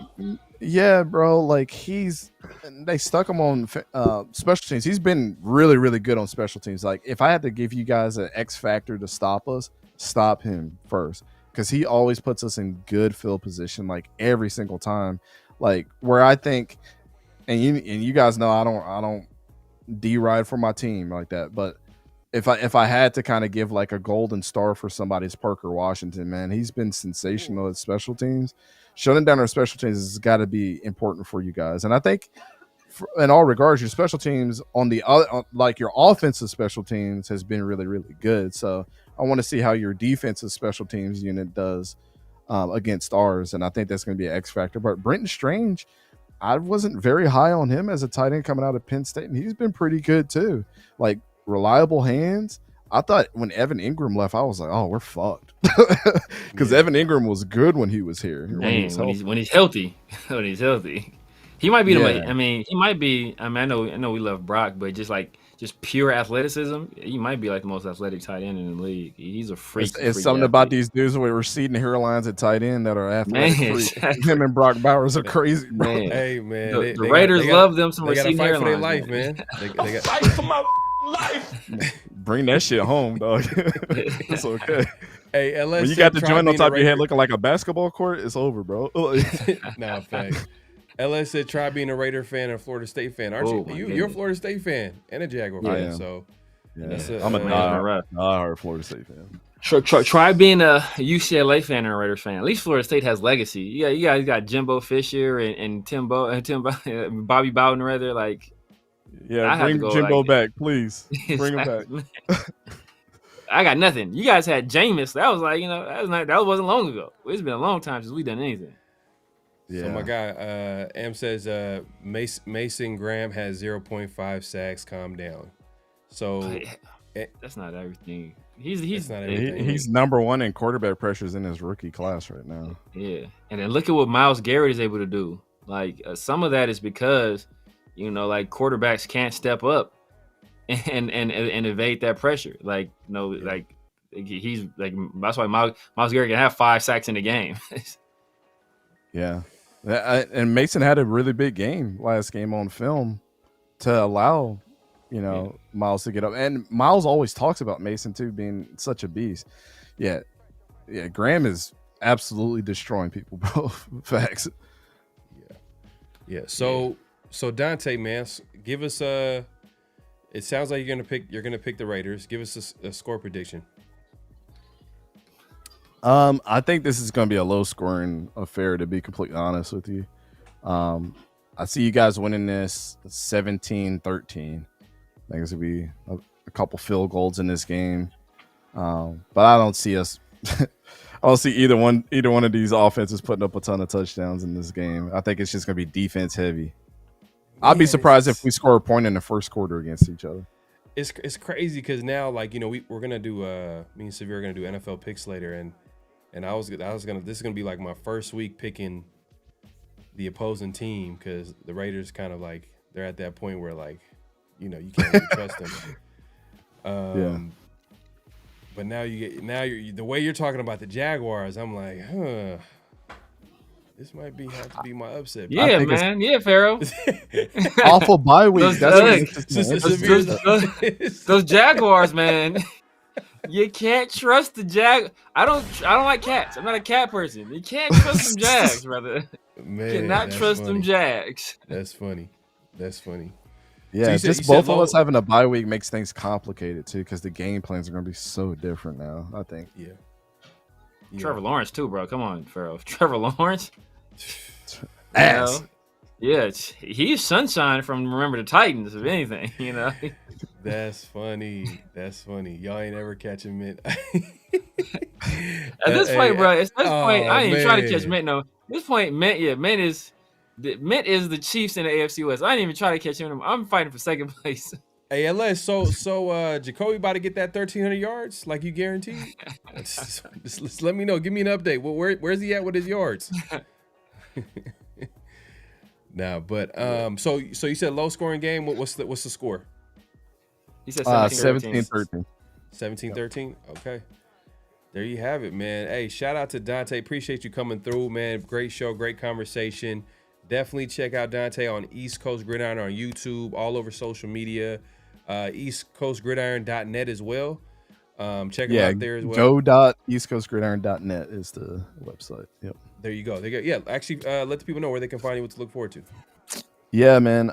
ECG_FB on all social medias. Go.eastcoastgridiron.net is the website. And yeah, if you have trouble finding that, just type East Coast Gridiron on Google. It'll bring up all our stuff. SEO certified, baby. There you go, man. He says, Pharaoh, please don't bet on us. I want to enjoy my Sunday. Come on, Hank. I'm just trying to. And he's the one that's giving me a little bit more confidence. I'm like, all right, well, if he views the Jaguars that bad, like where he feels like they can lose, because I know you're paying attention to everything that's going around the league, including the Raiders. So, and you're looking at the Jaguars as a team where they can lose like easily against the Raiders. It's crazy. Yeah. I think that this is either going to propel our season forward or it's going to make us go behind. I think it's one of those games. Like, and even if we struggle against you guys, this is no slight to you guys. I mean, you guys understand the season that you guys are having, but with all the talent that's on our team, if we struggle against you guys in a low scoring affair, I'm really going to be like, it's over, man. Shoot. The Titans might win this shit now over us. Like, you know what I'm saying? I might go into both Titans games this year and be like, yeah, they're about to beat our ass. That's hilarious. Wow. That's wild, man. But yeah, man. Hey, appreciate you coming through. Hopefully, we have you on again. We're gonna definitely have you on again. As far as like, because for sure, it's gonna be a long season, pre-draft process that's gonna start basically during the season. And I know things are gonna change as far as who's gonna actually commit to the draft and all that good stuff. So hopefully, we'll have you on again. Yeah, for sure, man. Appreciate you guys having me, man. Everybody have a good rest of your night. All right, man. You too, brother. You too. That's it. All right. Man, appreciate my guy. Let me get Severe in here real quick. Yeah, I'm black, but I ain't that black. That's hilarious. Hey, look, hey, if Trev Trevor and Liam Cohen getting along, man. Look, Geno Smith and Pete Carroll, they have a fabulous relationship. if they were willing to, if they're willing to make look, we will take him off your hands, and we're willing to part with our coach's his black stepson, Geno Smith. If you guys want to make that trade, Jaguars, call us up. Call us up. Man, let us know, man. Let us know. But I mean, damn, he's really it's a few times he's really low on Trevor Lawrence, man. You think? Yeah. Trevor ain't been great, man. He hasn't been great. But no, he hasn't been great, but I will. Yeah, I don't know. I will reserve my prediction for. You're funny. All right. We gonna get the NFL picks ready to go. Make sure to clock in, hit that like button, hit that subscribe, and hit that notification bell. We appreciate everybody coming through. LS says he's 1,100 yards shy, man. Yeah, man. Sometimes it happens like that, man. A couple of 200-yard games on, but hey, man, it's starting this Sunday. Let's just start this Sunday, one game at a time, man. It's like one game at a time. Look, hey, he ain't living up to his. What I set out for Genty, 1,600 yards. Yeah, that's a wrap. That's a wrap. That's already over, bro. That's already over. He ain't hitting that 13. Genty ain't hitting that 16, bro. It's a wrap for both those dudes. Yeah. Hold on, let me 1 second. But before we so here's how we did last week, man. So me and Severe we tied up 8-4. Man, me and Severe, like, we got a tie record. Like, we going mano y mano right now. But once again, my guy Mint, man, he takes the crown last weekend, 9-3. But pretty close, man. It's pretty even all the way across. But still, like, we're gonna have to like. Yeah, it's just like this might be the week. This might be the week. It might be the week, man. So hold on, let me get the. I'm gonna try to see if I can get like the total record here. Just a second, man. If you haven't already, make sure to clock in, hit that like button, hit that subscribe button, hit that notification bell. So me and Severe are tied up 67, 45, and 1. That's pretty much both our records. And Mint has a nice little lead, 76, 36, and 1. LS said he's 78 and 29 and 1. So he's serving. Yeah, he ain't been making his feet in his side. Oh man, LS got the lead. Okay. LS got the lead. Hey man, me and LS breaking even. We breaking even. Man. That's all I know. We breaking even. Hold on. So let's get this show on the road, man. We gonna get to the NFL picks. Yeah, hold on 1 second. Let me get this set up here, man. Severe, if you can hit up the chat real quick. Yes, sir. Jacksonville, Jesus isn't a favorite among Jazz fans. I guess not, man. I guess not. He's like, that's looking like a hippie or something like that. He was supposed to be that dude. He was supposed to be the prototype, man. He ain't been doing it for him. All right, so first week we got Bears, Bengals. Who you got, Severe? Or first game, I should say, not first week.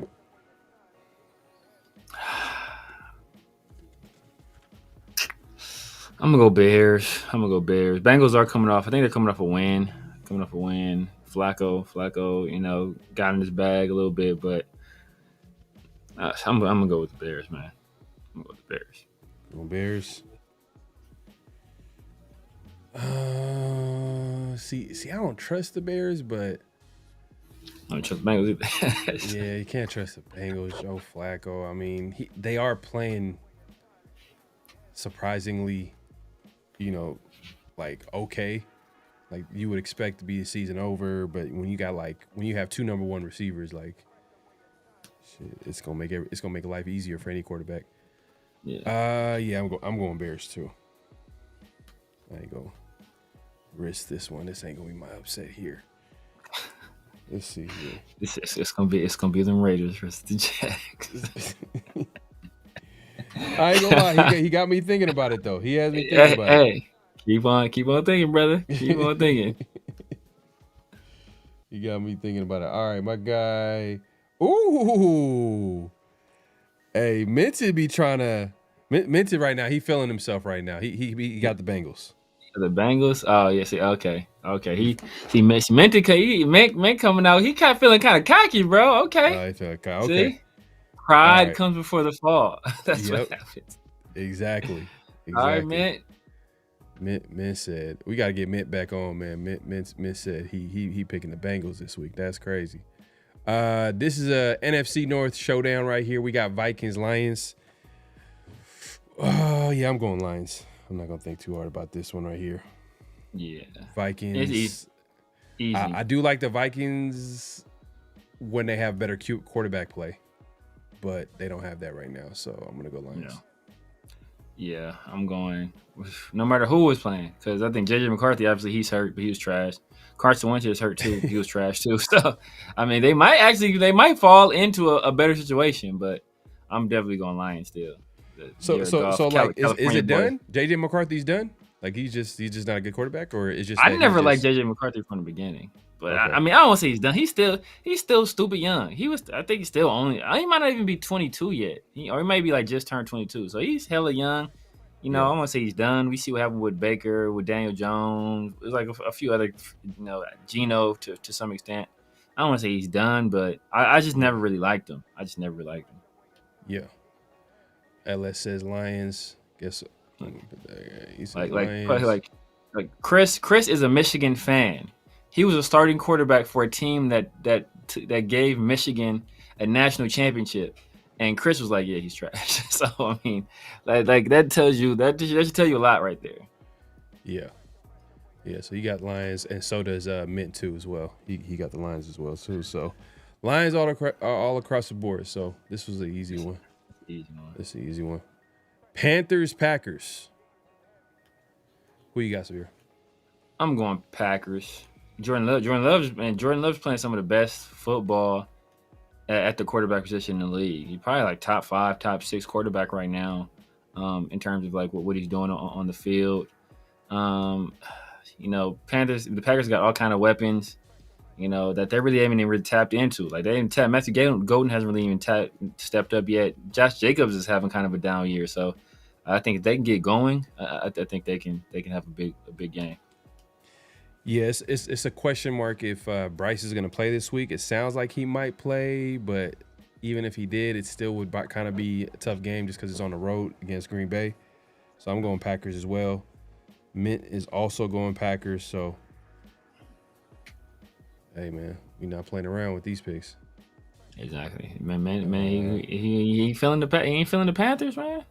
Federal McMillan, man, is they really get? Come on now. That's what you trying to do, man. LS got packed. All right, LS. All right, come on, LS. LS got. He's leading the way, man. He got 78.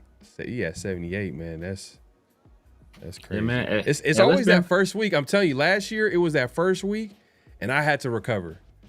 Now I made it interesting at the end, but it was tough to recover from that. The same thing for this year. Like Mint right now, he got that first week. Got that comfortable lead, man, but it's still a long season. Still got some time left. We got Broncos, Texans. This one right here. Texans was my upset pick last week against the 49ers. They came through for me. They came through for you. In a big way, too. Yeah, and they're back at home. But the Broncos, I'm not going to lie, they're playing good football. And my hatred of them had me picking the Cowboys, against them last week, and I ended up losing that. Obviously, Broncos blew them out. I'm gonna take the Broncos here. Take Broncos. I think that offensive line of the Texans kind of shows up here and struggles against the Broncos and their defensive front. So yeah, I think I want to say that the Texans have figured something out. I mean, obviously they had a rough game against Seattle, and they came right back and they recovered last week. The blocking was much better. The Broncos don't have Pat Surtain, So how is that going to affect them? But I think their D line is just crazy right now, and I still don't really trust the offensive line of the they're gonna have to show me more than 1 week in a row. So Yeah. I'm gonna pick the Broncos, even though I hate the Broncos. I just don't like Bo Nix either. I just want to see him fail at every turn. I just don't like him. But that team is playing well. And I hate Sean Payton too. This is just I hate Sean Payton. I hate the Broncos. They're getting to that point where, because I grew up hating the quarterbacks, but not even the quarterbacks. I hated the coaches. I hated Marty Schottenheimer with the Chargers. I hated Mike Shanahan with the Broncos, which made me hate the team even more. And then obviously we play them teams twice a year, so I hate them even more. So they're kind of getting to that point where, like, Sean Payton, I don't like Sean Payton. You could tell. Like, exactly. he's going, and I could tell, like, when we play against him, he's going to say something out, like, in one of these pressures that's going to be, like, hella disrespectful. And I'm like, all right, man. Yeah, you playing with fire right now. But that being said, I think that you went Broncos, and I think Minton went Broncos as well, too. Let me just double check here. There you go, Broncos. Oh, what? Minton, did he pick? Oh, he going Texas. See, that's he's trying to pull Mint a feeling fast himself. one. Mint feeling himself, bro. He's feeling himself. Oh, See, man. he I'm got a loving nice it, though. little. He got a I'm nice loving little cushion, so he can go. He got some room to play with. So he like, all right, I can take some chances and either extend my lead, and if not, hey, I'm so far ahead. These few games ain't gonna hurt me. Hey, LS is calling it right now. He's calling it. I'm just saying. Yeah, bro. Look, I'm just saying, bro. So we got Falcons and Patriots. This game, man. Falcons, they just fired their wide receiver coach, Ike Hilliard, last weekend. I don't know what's going on offensively. Zach Robinson, is he struggling, or that was crazy. But they end up losing last week, so I guess that kind of contributed to Kirk Cousins, man. Yeah. Oh, is Michael Penix gonna play this week, or is it gonna be Kirk Cousins? I don't know. Yeah. Oh, man. This is in Foxborough. Ooh, this one, it just depends on who's playing. I want to go Patriots, but then I also like Michael Penix is playing from what I hear. he's trying to. You see that, bro? You can't joke like this now. Like, you start now everything you say is gonna be a question mark. It's gonna come with a question mark now. I don't know who's playing, to be real with you. Yeah, because I feel like Patriots are gonna lose one of these games, but they're playing good football. So yeah, I'm gonna go Patriots. Yeah. Aha, I got you. I'm messing with you now. I'm going Patriots. I'm going Patriots, man. Patriots playing some good football right now. Drake May he's playing top 5 quarterback right now for sure. So those dudes are rolling. Yeah, And Trey he kind of turned up last week. I think those guys. I think he's starting to wake up. He's starting to. Somebody pointed this out too. So I was like, but why hasn't Travion Henderson been playing? And they was like, remember, Mike Vrabel is a guy that had Derrick Henry sitting on the bench to play Deion Lewis. So it's like, he's like, like, it is what it is. We're rookie running backs with him for some reason. Yeah. So Mint also went Patriots as well. So Patriots across the board. Let's see what Q Eric says. Pats. He got Pats. All right, cool. Al Davis loves Sean Payton. He did. Yeah, he was almost our coach. He spurned until Jerry he Jones didn't once he didn't accept that deal. Then it's like, all right, he probably said F you then. Yeah, Jerry Jones stepped in. So I think he was an OC for Jerry Jones at the time, or OC with the Cowboys. Thank you. Oh man, I made the right decision. Didn't want to do that. Didn't want to do that right there. Booty isn't playing like his name. He is not. He is not. But they still need a receiver though. I'll tell you that. They need to get like a. They might grab one this draft. I mean, the way it's looking, like the way this wide receiver draft is kind of shaking up to be, but we'll see. All right, so we got 49ers, Giants. Who you got, Severe? 49ers. I mean, it's Cam Scatterbull. He's kind of the locomotive. One of the locomotives for that Giants team. He's obviously hurt. I think he just had ankle surgery. I do like Tyrone Tracy, but what Cam Scatterbull brought, not even just in terms of play, but just his energy, it was infectious. It kind of got everybody going on the field. Him and Jackson Dart kind of playing off each other. That dynamic is now gone. So I think the Giants come back down to earth, and that begins the downfall of Brian Daboll. You about to future Raiders offensive coordinator. Man, I hope, man, because I like Daboll as an offensive coordinator though. Offensive coordinator, yeah, I'm going 49ers too. Going 49ers, man. I meant going with the Giants. Even though they got like 100 people on the injury report, you know what I mean. But yeah, I'm going for 49ers. I'm not gonna overthink it. Let's see what Minted got. Oh, Mint went with the Giants. He went with the Giants. No, I'm just playing.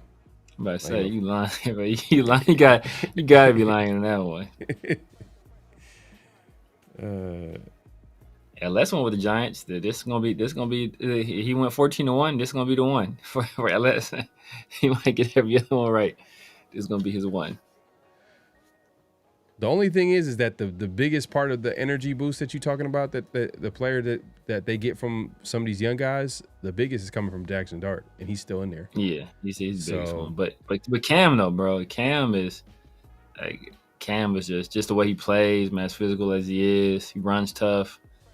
I think that's infectious, man. But I like Tyrone Tracy though. Tyrone Tracy was my guy, in the draft 2 years ago, so converted wide receiver, turned into a running back. Can catch the ball, obviously, play running back, so still a weapon.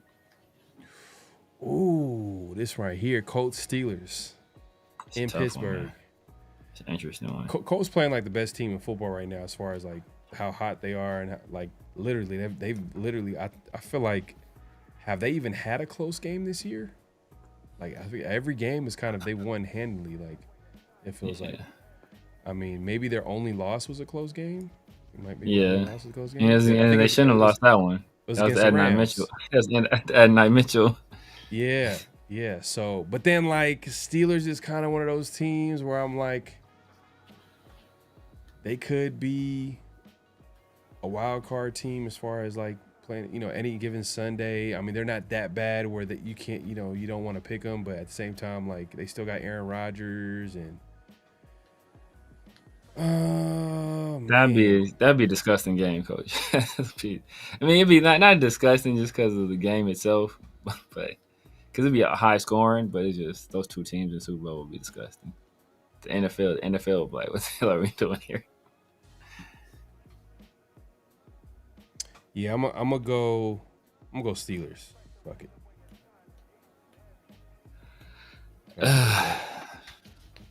Steelers. Gosh, man.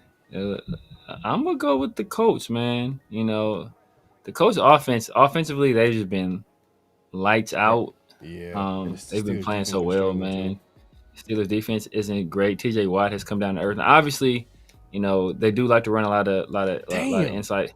They do like to run a lot of inside zone, and Cam Hayward is still in the middle of that defense, so it is gonna be tough. But they just made some trades too, so they got some new guys coming over. Like I think they just added Kyle Duggar, like how he's going to fit over there, trying to implement him in the system. And then Tyler Warren, I'm gonna go with the Colts, man. I'm gonna go with the Colts. So obviously I went Steelers, and Mint apparently went Steelers as well. So you got the upset on this. Is a great upset pick right here because you have a good chance on this one. So Mint picked the Steelers. I also went the Steelers, and Severe went with the Colts. Let's see what the chat's talking about. LS. Okay, me and LS on the same page today, man. Everybody got the Steelers losing. Colts got Steelers winning for a loss. Yeah, that's what I'm saying. Like, Steelers right now, they're one of them teams that they could catch a team like the Colts by surprise. Colts. Wow. Okay. Colts Bucks Super Bowl. Wow, okay. I don't know about that one right there. Past the Chiefs? That's rough. So that's what I was talking about. That'd be the NFL Steelers. would the NFL would slit their throats. It's the Colts and the Bucs to the Super Bowl. They Steelers, will okay. make sure that doesn't happen. This will be an A-Rod special. Okay, that's what I'm saying. Yeah, I don't know, man. I don't even know how they. You said how the F are that Colts 7-1 shake, man. What's saying about life being Pharaoh? Yeah, that's life. Man, Steichen, man, he got them. Steichen. Jonathan like, Taylor. Man, that's like what? That's his third, fourth year coaching the same system, and he's already a good offensive-minded coach. He just needed a guy that could just run his offense. Yep. And that has some type of talent. Like Minshew was running his offense, but didn't really have like high-end talent. So it's like, you know what I mean? But he's had his best year of his career under there. Obviously, we know Anthony Richardson wasn't ready to play, and he just didn't play well at all. He's not good at all. Yeah. And then Daniel Jones just got in there. Man, Daniel Jones, and that's crazy to see him go from the Giants and how we used to make jokes about him. Yeah, exactly. To him going to the Colts and just balling like this. Like he has a good chance to win the MVP. Him. I mean, I know you've talked about Baker Mayfield as a candidate. You know what I mean? I mean, that might have cooled down a little bit, but Daniel Jones might be in the lead right now. Yeah. But it's probably, you know what? Probably Baker. Not even Baker. A wild card who's having a great season. Like a historic season from a touchdown perspective. Jonathan Taylor. Yeah, so I'm saying Jonathan Taylor been balling. Yeah, he might be the MVP candidate on that team. I remember once upon a time, a certain content creator for the Raiders said that Daniel Jones was better than Aiden O'Connell, and people laughed.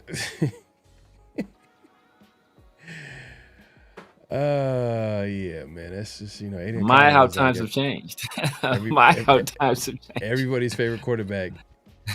Indiana Jones is going to have one bad game. Yeah, man. It's going to happen one of these days. We're going to see. JT's MVP. Yeah, for sure. Yeah. I forgot about him. Yeah. But I'll put Daniel Jones in there too. Daniel Jones, Jonathan Taylor, Baker Mayfield. I'm trying to think of I got weapons, else. man. I got Downs, Tyler Warren, Michael Pittman. Damn, I was looking at divisions right now, and like the NFC North kind of fell off. Just a lot of divisions kind of fell off that we expected to be like at least pretty decent. But I'll tell you this though, the best division right now is NFC West. There's like 3 teams at 5-2, 5-3. Yeah. AFC West. Like as far as, you know, if you look at the standings, the record, beside the Raiders, you know, it is what it is. But let's go to the next game real quick here. Let's go. Next game right here. We got Chargers Titans. Oh, that's an easy one, bro. I'm going Chargers. I'm smelling upset here. I'm going Chargers. Yeah, I'm going. Just make this quick. I'm going Chargers. I mean, come on now. Yeah, no, I feel you. It'd be disrespectful though if Mint ain't that crazy, bro. Mint ain't that crazy. Let me see. Hold up. What? Yeah, he went Chargers. For a second, I was like, oh, I ain't seen Chargers over here. Like, yeah, man, if he went anywhere but the Chargers, like, yo, he just tap dancing. Yeah, like, man is just he clowning at that point. He like playing dancing in our faces. Yeah. This is an easy one too, man. I'm going Rams. Yeah, make it quick, Rams. Rookie quarterback starting his first start against that pass rush. Sean McVay too. I mean, yes, Rams. Let's see here. Q says, C-Map. Okay. Yeah, if they continue to win. See? Yeah, I can see that. Super outside, super low key, like super dark horse candidate. I can see that. Yeah. Maybe it was an MVP. Offensive player of the year candidate. I was the offensive player of the year candidate, not MVP. Because running backs, they have to like be historic in order for them to have a chance. Yeah. Yeah, I hear you. Yep. Mint also got the Rams. I gotta check. I knew he picked the Rams, but I just gotta make sure. Because he be trying to pick those upsets. Yeah. All right, we got Jaguars, Raiders. I'm going Raiders. You know, it's gonna be my upset pick here. You going right? Oh, Dante, my dog, Dante, my guy. Come on, bro. You did it. You did it. You did it for us. So I'm gonna go. It's funny because yesterday I had the Jaguars winning. Shout out to my guy Mike from Black Team Broadcast. I said 20-17 Raiders, but I'm gonna flip the score. Jaguars. 20-17. Or I said 20-17 Jaguars yesterday. I'm gonna switch it. I'm gonna say 20-17 Raiders. So that's the score. What you got, Severe? Yeah, man. I thought about picking the Raiders. I was like, you know what? They got essentially 2 weeks. You know, they got their entire game plan from the Chiefs because they didn't do shit in that game. They got their entire game plan from that game. They didn't show any of it. So I was like, man, they got 2 weeks, essentially 2 weeks to prepare for an opponent like that. But it's Pete Carroll, man. Pete Carroll ain't about to make no adjustments, man. Pete Carroll's about to do what Pete Carroll does. And I think that Trevor Lawrence, we saw what a guy like Marcus Mariota was able to do with us. Not just with his arm, but with his legs. And we had absolutely no answer for it. And Trevor Lawrence is every bit as athletic as Marcus Mariota. I actually think they have a better run game. You know, with Etienne, obviously with Tootin, with LaQuint Allen, I think they could do a little bit more on the ground. They could be a little bit more creative, and they're more dynamic at wide receiver with Trav and with Brian Thomas Jr. We got Caillou Bukele out there. Eric Stokes really ain't been tested. And then he talked about Strange, and our linebackers have been trash in pass coverage. I think Trevor Lawrence has a big game. And I think we lose. I'm going to say 27. I'm going to go 27-17 Jaguars. Jaguars. Let me see if this is an actual upset pick here. See what my guy Minted says. Oh man, Jaguars. He picked the same score, 27-17. Jaguars. Okay. Look, man, the Raiders are gonna try to win, bro. As long as Pete Carroll's the head coach, he's gonna try to win. Yeah. Why do you think I'm looking at all these quarterbacks at the back end of the first round and like guys that they can get in the second, third? Because I know they about to mess it up. They about to mess it up, bro. They're not gonna try to. They're not gonna finish. Or at least they're not going to try to finish 3-13, 3-14, or 4-13. They're gonna actually try to win games, and if that's the case, then that means they're gonna win games where you're in the long run it's gonna hurt them. And this is a game. Hey, look, shout out to my guy, you know, Dante. The fact that he's saying that the Jaguars are gonna lose the game. The last time someone came in on this show and said something like that was the Titans. Yeah. The Titans guy came in here. He was like, "Oh yeah, I'm not picking." He's like, this is where we're like, "Hey, we don't know what to expect from this Raider team." He was like, "Oh, Titans are not going to win this game. They're going to lose. They're just not that good." Yeah. And Dante did this. He's doing the same thing. So, but I'm just gonna have to go with the Raiders, man. You know, it is what it is, man. This is a strategic pick right here. It's a risky pick. I got to be aggressive, but you know, it is what it is. The Titans is different than the Jaguars. The Titans is totally different. And look, as even though that score didn't say it, that was a much closer game than what the scoreboard said. You know, outside of turnovers. And the Jags are one of the best teams in the league at forcing turnovers. We're one of the worst team in the league at generating our own turnovers and turning over the ball ourselves. It could get worse. I mean, it's the 35. It could get bad, man. Like the 17 was like we score a late touchdown type situation, like garbage time. They haven't been a good team. They haven't been a good team last. Yeah, Dante is down on the Jags all the time. But the thing is though, like it's not like the Jags have been a good football team. I mean, they probably not been as bad as the Raiders, but if you look at some of the bad teams over the last like 20, 30 years, Jaguars ain't far off from that. You know what I mean? Lions, until recent history, Lions were in there with the Raiders. Jags is also in there. You know what I mean? Like if you look at a 20-year, 30-year stretch of teams just being consistently bad, like Jaguars is up there. Yeah. But, you know, it is what it is. Both those teams have playoff wins in the last 3 years. Hey, Dan, you see, hey, look. My guy Dan in the building, man. I'm going 23-17. Hey, look, guess who picked the Raiders? See, I have blind faith. You know, I got blind faith. Yeah, that's like, you know, man, the other day you were like, hey man, you guys need to have blind faith. Oh yeah, that is Dan. Oh, Dan the faith man. This Ned Flanders. The Ned Flanders. He's all about, he's a true believer. Hey, shout out to my guy Dan, man. Appreciate you coming through. He said he got the Raiders 23-17. I got him 2017. You know, it is it's my upset pick, so I'm gonna go with him. Yes, the Raiders. Yeah, I see you, Dan. Hey, man. Hey, all that matters, man. Just win, baby. Man. Oh, Hey, no, and it could. No, I hope it goes well for you guys. I sincerely do. I wish you guys the best. Right. So this actually might be the game of the week, man. Chiefs Bills. You know, it's up there. You know, game of the week.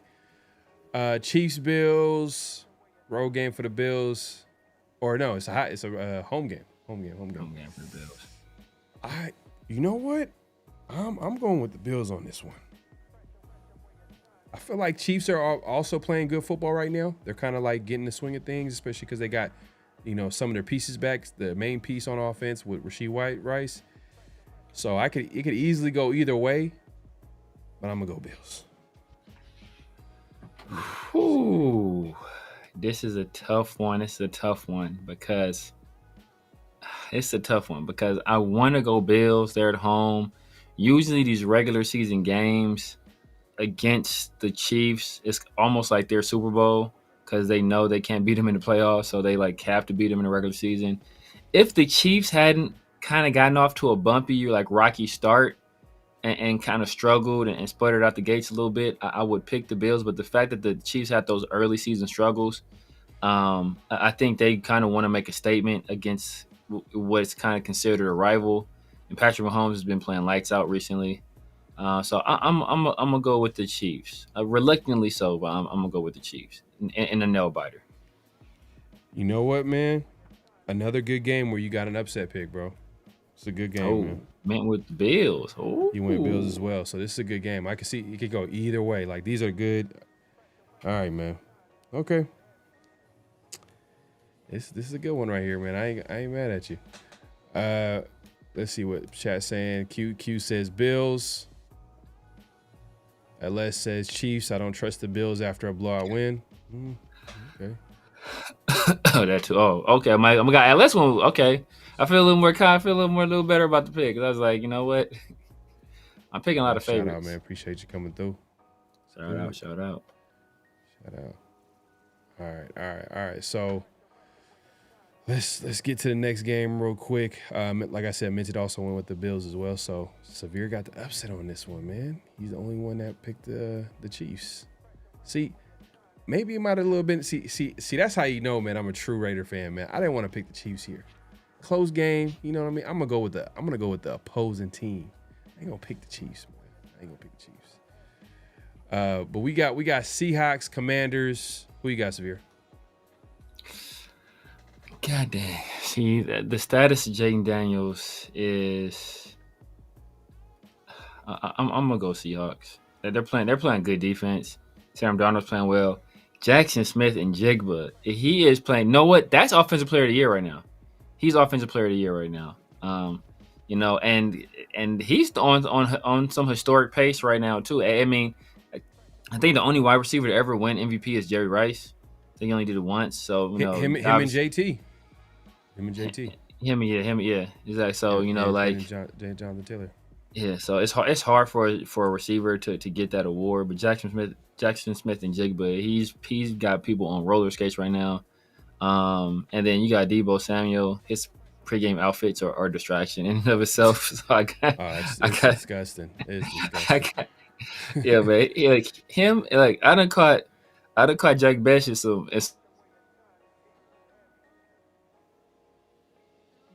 Did we lose you? Still there? I think we might have lost Severe. But yeah, Deebo Samuels is up there, one of the worst pre-game. I don't know, whatever you want to call it. It's pretty disgusting. I was gonna say Genty, man. Genty is kind of questionable too. You know what I mean? For the Raider fans that's paying attention, man, it's pretty questionable too. But you know, we'll save that for another day. Let's see. Wait till.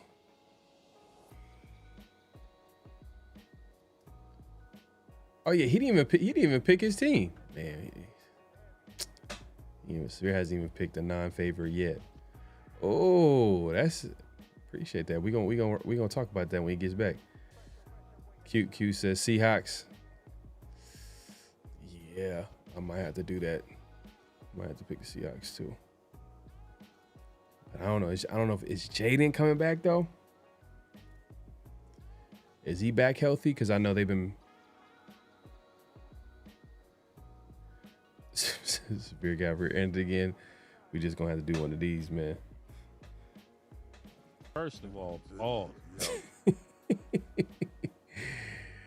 Dan, yeah, he gone, man. He'll be back. He'll be back. Don't worry.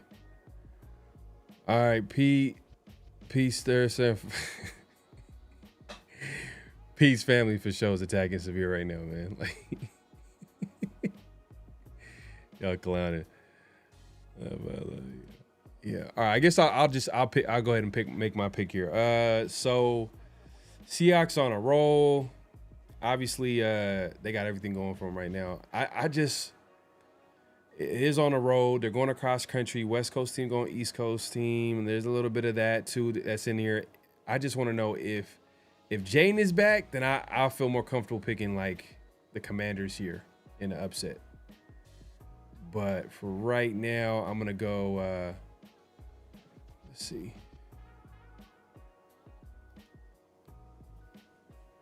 I don't know what they happened. Yeah, no, it's all good. It's all good. So I was basically getting ready to pick the Seahawks. I'm going Seahawks. There you go, Seahawks.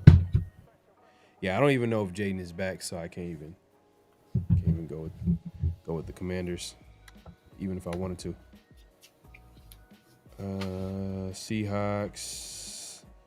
Let's see.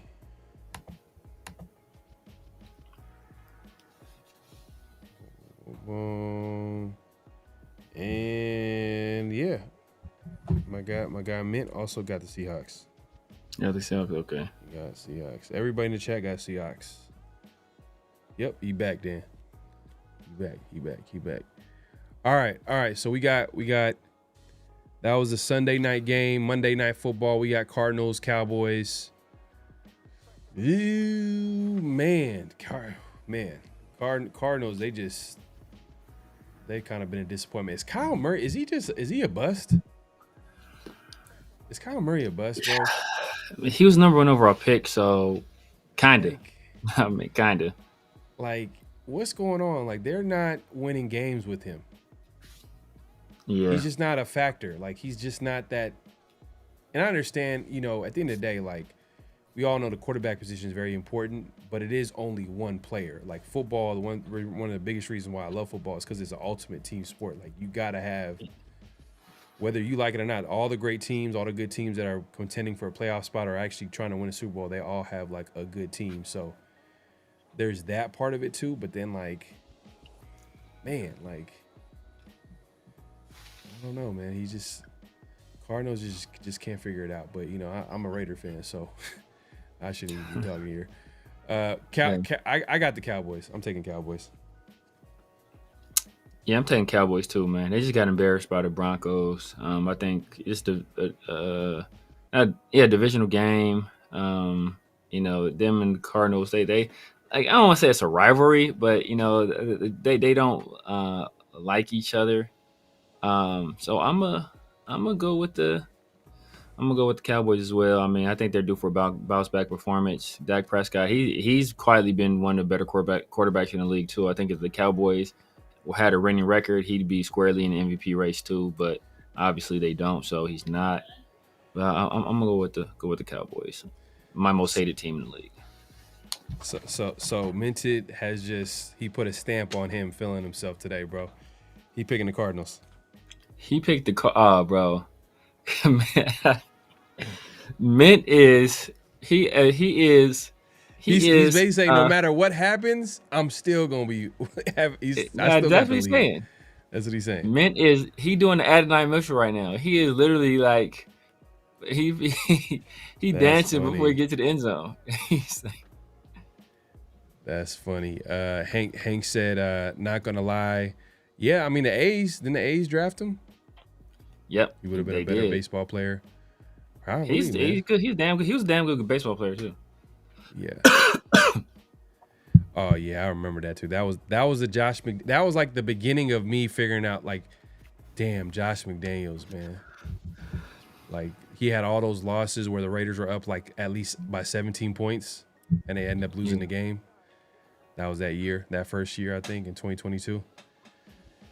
Yeah. Came back. Oh man, 20-0 actually. 20-0 that game. Yeah, I remember that a key play in that game was where it was a 2-point conversion, and he just kept running around. Murray scrambled all over the place, bro. Bro, he kept running around like in circles, bro, and he scored. I was like, man, that's like, come on, bro, because he's not doing that to any other team. He's not doing that to any other team. He's not doing that shit. That's when I stopped believing in Derek Carr. I already had questions about Derek Carr. That's when I was like, yeah, this guy, he's kind of a fraud. Yeah. Dan says we play them boys in 3 weeks, so I'd rather have to play them coming off a win than blow us out coming off a loss. Don't you have faith, Dan? Yeah, Don't you have faith we can win either way, Come on, Dan? Win either way, Dan. Dan, you're supposed to have faith, man. Nah, either way, I just feel like it's a terrible matchup for the Raiders. For the Raiders defense. Terrible. It's terrible. Even though their defense ain't nothing to write home about, but it's just the way Dak is playing this year. He's playing great football. George Pickens, Lamb, they're both going to eat. Their tight end is going to ball out. You know what I mean? It's just a bad matchup. Yeah. He says yes, but ain't no room for no ands or ifs or buts when it comes to faith, Dan. You just got to. Severe has officially picked every favorite. Pretty sure that's only happened once in the last 2 seasons, man. Look, hey, man, LS come with the straight facts, man. He's coming with the straight facts. I don't expect to win every one of these games.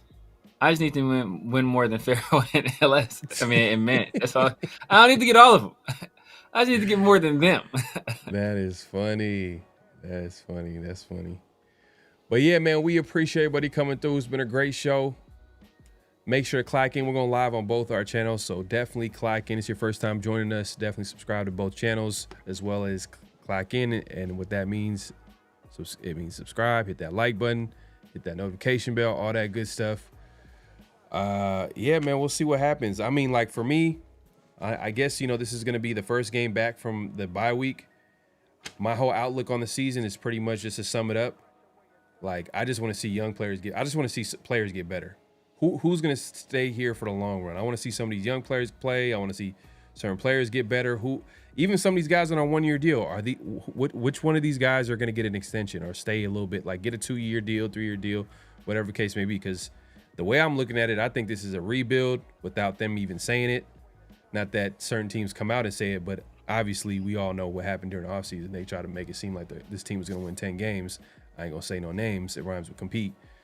But it is what it is. I just want to see the team get better. But as far as wins, it doesn't really matter to me because I'm looking at it from a long-term perspective, and hopefully the Raiders can, to be honest with you, hopefully get a top 10 pick so we can get a quarterback.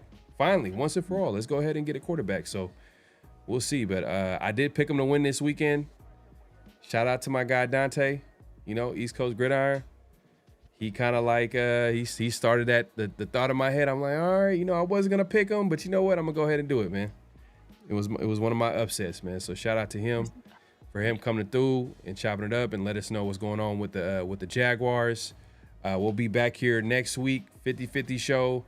Obviously, next Thursday, Around the Shield, we'll have guests and all that good stuff. But Severe, if you want to let the people know what they can find you, what to look forward to, all that good stuff.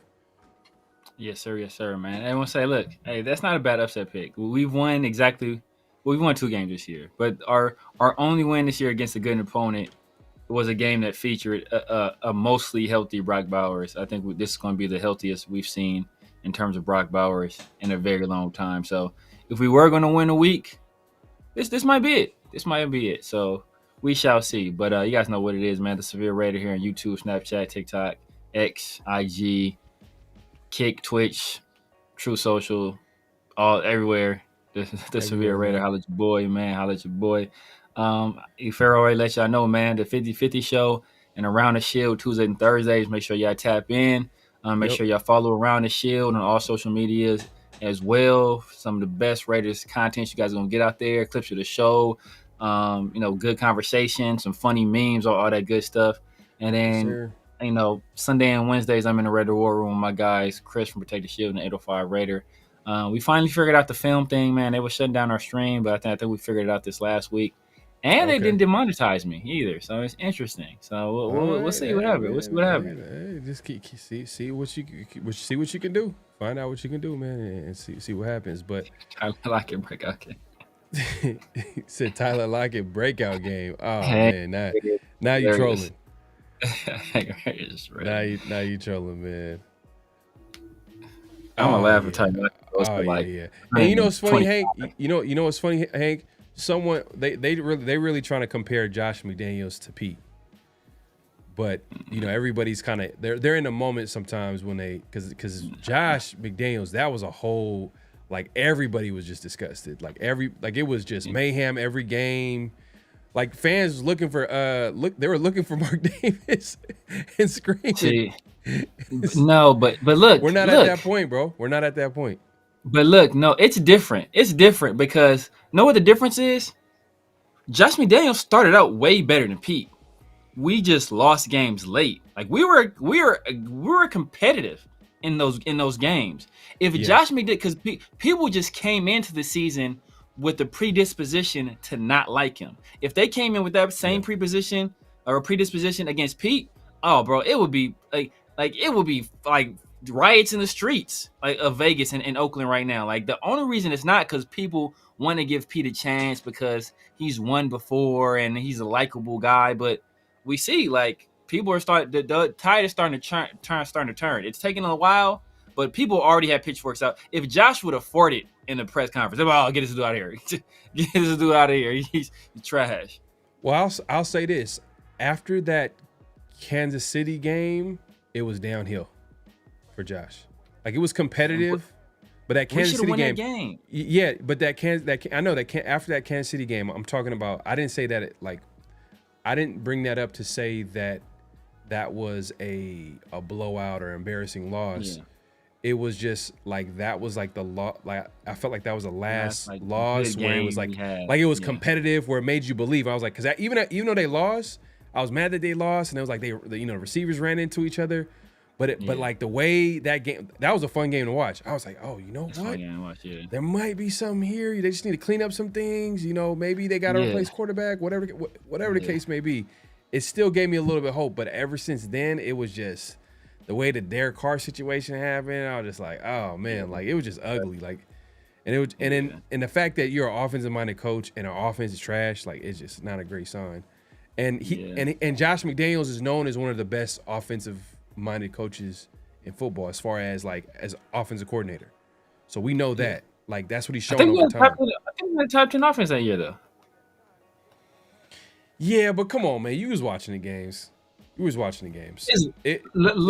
game execution. The run game was good because Josh Jacobs had his best, year of his career. Like, that wasn't a question. He had his best year of his career that year. The run game was fine, but the pass game was all over the place.